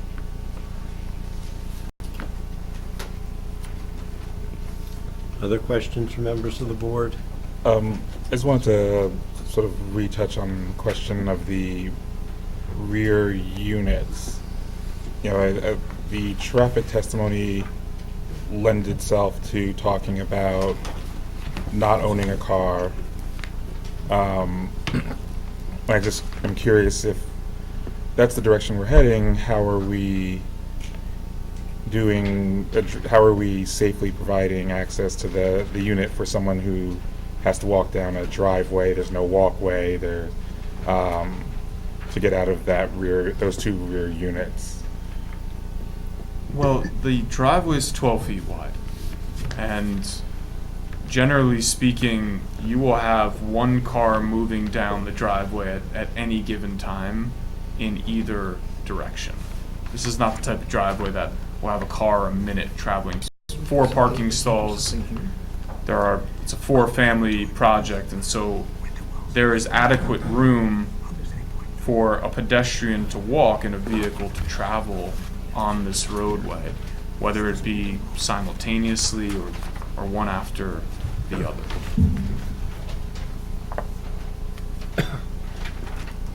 So if you happened, and I believe that it would be rare in my opinion, if you happen to be walking down the driveway while a vehicle was leaving, let's say, one of the 4 parking stalls, there's adequate room to accommodate both.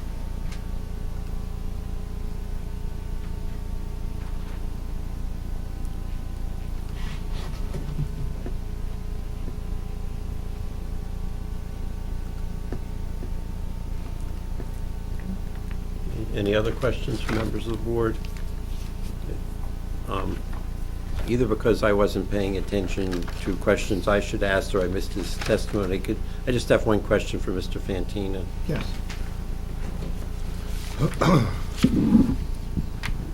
Number 7 of the engineer's report gives you an alternative as to how to deal with curbing, and either I missed your testimony or I neglected to ask you as to what your preference is, because I can't just simply say adhere to condition 7, because they're choices.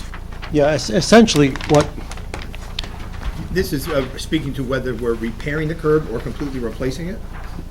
No, I think this has to do with, essentially he's asking about what's going on the site. And the reason he's asking that question, I believe, is that we show curb coming to the building, stopping, and curb coming out here. Right. There's concrete curb in the road. We're going to continue concrete curb to the building. It would look strange otherwise. So it'll be concrete curb to the building. Some of that curb, though, will be depressed, and we didn't show the detail of that. But for the sidewalk, you don't want to have a tripping hazard there. So that'll actually be depressed curb or flush curb at that location. This will all be in the back, be full-height curb, which will be Belgian block. And essentially, if I understood his comment correctly, he's just saying that all needs to be specified on the plan, and we will do that. Okay, so you're going to be doing his alternative at the end of that condition? Yes, that's correct. And the applicant has just said that they would agree to, even though some of the curbing may be new, but they will agree to brand-new curbing in front of both houses. Any other questions from members of the board? Any members of the audience who have questions, testimony, statements, anything whatsoever you want to say about the application? Okay, do you want to quickly sum up? Sure. We've, it's getting late, and we have, thank you, Mr. Olivo. We have taken the comments that you made at the last meeting to heart, and we think that, the result of that is a much better application that fits in with not only your zone plan, but the comment we kept hearing at the last meeting was, does this, what was previously presented, does this fit in with the neighborhood? And symmetry was a word that we kept hearing. And I think objectively, the prior building, there was an inconsistency with the symmetry. And I think the building now, and I think that was the most resounding comment that we received, really fits nicely into the building. It's something that that neighborhood could be proud of. We're creating new parking in the back. We're making tremendous architectural enhancements to what's there existently, which, as I testified before, gave notice before, are two vacant buildings. We've made enhancements to the open space in the area. We've created additional trees, and as it relates to the prior, the existing properties, there are tremendous advantages to this development plan. And again, going back to eliminating the use variance and also now not having the number of story variance. So these were significant points that were brought up by the board. We took them very serious, addressed them in the plans, and I hope the board sees fit to approve the application. Thank you. We'll start with Mr. Caulfield. Thank you so much. Just reviewing some of the variances, since we're here to vote on variances, I don't see any issues with the variances. I find that this area is a sensitive area in some sense, and I don't necessarily think that the development of what is being proposed here fits that area. But I'm here just to vote on those variances that have been put forth, and I have no problem with those variances. Ms. Harris? Yes, both sites or both lots are quite small, so I think I generally don't have any issues with the bulk variances that are being sought here.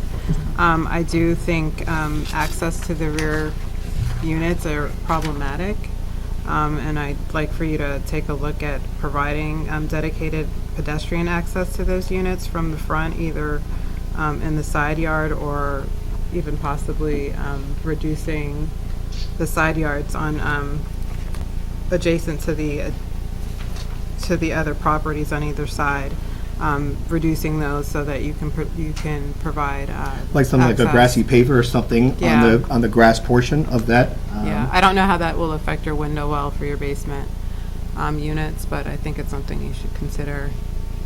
Okay, guys. Okay, that's fine. I also think this is a nice adjustment to the previous application. Other than the concerns about the lighting and the walkway to the back units, I think I would be in favor. Mr. Church? Yeah, I would also be in favor of the application with the variances requested. With the addition that the apartments in the back seem to get shortchanged here, where the access isn't really attractive for them to walk up a driveway in order to get to their home where they live. So I would request that a consideration be given to providing some sort of walkway where on the sides of the buildings where their grass is now. And that's not difficult to do. It's just cut up a walkway. Right. So that they have lighting, an attractive way to get to their apartments, just as the people in the front have an attractive entrance to their apartments. As far as the requests for the variances, I would agree that the variances requested are not detrimental to the plan for the township, and you do come within, the biggest objection we had, I believe, last time was that you were creating an R4 apartment in an R2 zone. You've complied with our request. Now we have 2 buildings that are R2 type buildings, and they enhance, I believe, or start to enhance the neighborhood, and could be a guidepost for further development. So I would be in favor of the application as presented, with the proviso that some sort of walkway, attractive walkway, be created for the apartments in the rear on both buildings. Mr. Moore? I'm in favor of the application and also agree with my fellow commissioners regarding having a walkway so that it's safe with kind of passing through the driveway. I also think that it's a great idea in terms of revitalizing this street and the community that it resides in. So I think it's great foresight and a really good idea. So I'm in favor. Mr. Reynolds? So I tend to agree with my colleagues there. This proposed two-family development really does address a lot of the questions we had. I think I do believe, and I don't know if this should be a requirement, but I do believe that the designers can take another look at the basement bedroom and not having it down there. And I mean, and this might be, I'm overthinking, but I can think of at least 3 different ways to deal with that without significant redesign, and even keeping the center stair. I have to agree with my colleagues that the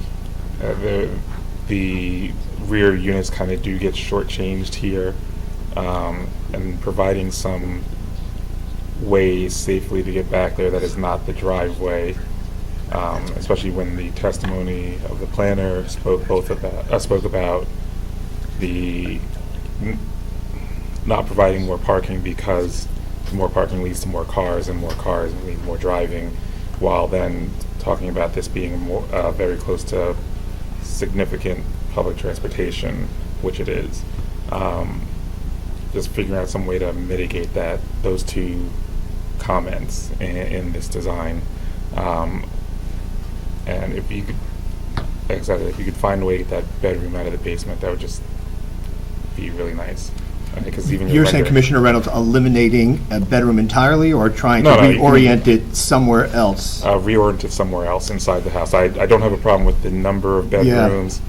We did, I mean, it's something that came up a lot in discussion and trying to fit it and on such a tight footprint, we weren't able to, weren't able to accomplish it, and they wanted to have the living space there and thought that there was enough mitigating factors to put that, to put the bedroom there. I would tend to believe that there's a solution that hasn't been considered.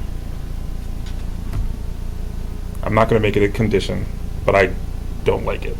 And I think when you're 10 feet underground already, most light wells are only 6 feet tall to begin with at the highest end. Your sill is going to have to be 44 inches maximum. You're talking about going basically 7 feet when you add some sort of drainage at the bottom of that 8 feet.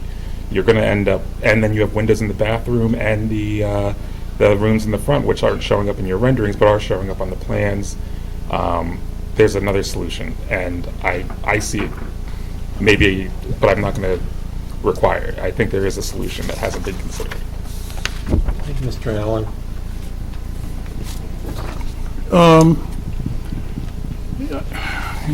I like the idea that you considered everything we said last time, and that you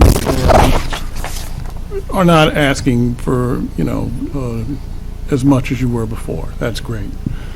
I have a couple problems with this project. I think you have units in the back of these buildings. They're going to be hard to access if something happens. You only have the driveway, basically, and that's kind of narrow. And I have a problem, along with my colleague, about any living areas below grade. My suggestion would be put in a residential sprinkler system in these buildings. It's relatively inexpensive. It would protect the people and the building. And, with my background, I don't know if you know, I used to be the fire chief. And it's going to be, it's going to be difficult in this situation. You have a loft area also, which is, can be difficult. So I'm going to have to not agree with my colleagues. I'm going to have to say I'm just not comfortable unless you put in residential sprinklers with this. So I'm not in favor of it as it is right now. Mr. McCulloch? Well, first of all, I would say that I appreciate the fact that you listened very carefully to the discussion from the previous hearing, and what has been proposed, I think, is a significant improvement from what we heard last time. So I want to acknowledge that. I also feel, as Mr. Caulfield has suggested, that there's some concerns about whether or not what's being proposed is really a fit for the neighborhood. I'm concerned about what it might be communicating, and I have to at this point presume that the neighbors are aware of this proposal, and they've opted not to come in to voice concerns, but it certainly is a deviation to the neighborhood. I wouldn't say it's not an enhancement to it. It's just that it's a significant deviation, and I think that should be acknowledged. I also share Ms. Harris's concern about the driveway and pedestrian access. I think that, and I think I've heard you indicate that you're willing to take another look at that, because I think that, again, I was looking at it primarily through the context of those that are living in the front units needing to get to the back, but then there's also the case of those living in the back who have to get to the front. So it suggests to me, which is I think part of what you're hearing, is that there potentially is more pedestrian traffic than perhaps might appear initially, and children particularly could be involved, and so I think it would be imperative for you to go the extra distance to make sure that their safety has been attended to. Overall, I would say that my view is that what is being proposed is not a detriment to the common good, and I support the variances. Okay. First, I want to commend the applicant for listening to what we said at the last hearing and paying attention. I wish all my clients were as good at listening to board members as you were. I think the applicant has justified the various variances requested. I think a couple are based on C1, just based on the narrowness of the lot, but the bulk are based on C2, and Mr. Oliva's testimony justified those. Just to go through what we're doing so the record is clear, that we are approving a variance from the minimum standard lot width of 60 feet to allow for 25 feet. We're granting variances for the minimum required side yard setback to allow for 5 feet on one side and 6 feet on the other for both buildings. And for both buildings that we're granting a variance from the required front yard setback of 25 feet. And again, that's, many of the buildings in the neighborhood have a lesser than 25-foot setback, and would be, what's proposed is very compatible with what's in the neighborhood. That we grant the waiver from the required 8 parking spaces. I think the testimony justifies that based on the availability of mass transit, and that we grant the de minimis exception to RSIS from the same requirement, and that we grant the variance for the minimum setback of the driveway, which is obviously on the shared lot line, and the variance for the 4 feet required for parking areas for the 2.5 feet. And the variance for, okay, we did lot width, okay. The building coverage, grant the variance for that is 31% instead of the required 25%. I'm partially pondering what we're dealing with, the concerns about the basement unit while I'm doing the other part of my brain is going through the conditions. So the first that we that cross easements be prepared for the shared driveway and parking area, and that the cross easements be subject to the review of the board attorney, that they pay the residential development fee, that the HVAC units not be visible from the ground. Let's do the as Mr. Simon indicated, that there be some lighting provided for the driveway, and that a walkway be established along the east side of Lot 10 of the house on Lot 10 and the west side of the house on Lot 11. This is not to exceed 2 feet in width. I don't want a 4-foot wide concrete sidewalk that you would see that you have in the front of the, but that's something, and I'll leave it to you, grass pavers would be preferable. We did speak about it, Mr. Chairman, and with the architect and the engineer, and they thought that attractive slate stepping stones Slate is and maybe also- 2 gooseneck lights, attractive lighting, decorative lighting on either side so that they're properly lit on the side.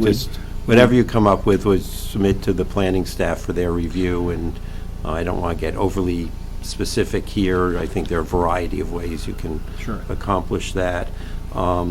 Then adhere to the conditions I'm leaving off on the engineering ones are either the ones where simply he requested testimony, which we had, or there are a couple where he said he fully agreed, and no reason to do that since the plans already provide for that. But it would be conditions 3, 5, 6, the latter half of 7 dealing with the alternative concerning the curbing.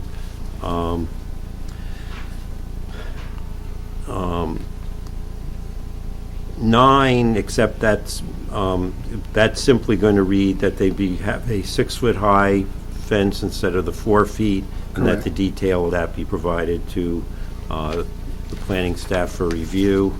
10, 12, 14 again deals with the cross easement. That would be adding to that to be subject to review by the board's attorney. 16, 17, 18 would just be worded so that the utility connections would be subject to review by the township engineer. And 19. I guess I'm looking for a reaction in terms of dealing with the basement unit, and we have Mr. Reynolds thinking to go away, should go away and move elsewhere in the building, and you're saying it can't. Mr. Allen preferring the building be sprinklered, which is, code does not require. It's, on the other hand, these are very narrow lots, and access of fire vehicles to the rear is not going to be the easiest thing in the world. Looking for reaction. So we spoke about that, with the professionals and with the clients, and, based upon where they are with respect to the number of bedrooms, and I know that's not the issue. We have gone through, and, we're open to hearing if Mr. Reynolds has other suggestions. We tried to accommodate doing something where we didn't have the bedroom in that lower level, and we're not able to come up with that. And as it relates to the sprinklers, based upon the financials here, they're not able to sprinkle. They would have to sprinkle the whole building, and they're not able to do that. And it's not required by law, but I appreciate the comment. Okay, so does someone want to make a motion? Move approval with conditions stated by the chair. Is there a second to that motion? Second. Any discussion? Okay, call the roll. Sure. Okay. Mr. Simon? Yes. Mr. Allen? No. Mr. Moore? Yes. Mr. McCullough? Yes. Mr. Church? Yes. Mr. Reynolds? Abstain? Mr. Harrison? Yes. Before we run away, you have to do the other two resolutions. We'll do those, can we do that right now? Okay, thank you. Thank you. We're up to 3B on the agenda, resolution for application 2593695 Bloomfield Avenue, Berkshire Hathaway Home Services. Are there any changes to the resolution? Seeing none, Mr. Petto, who's eligible to vote on that?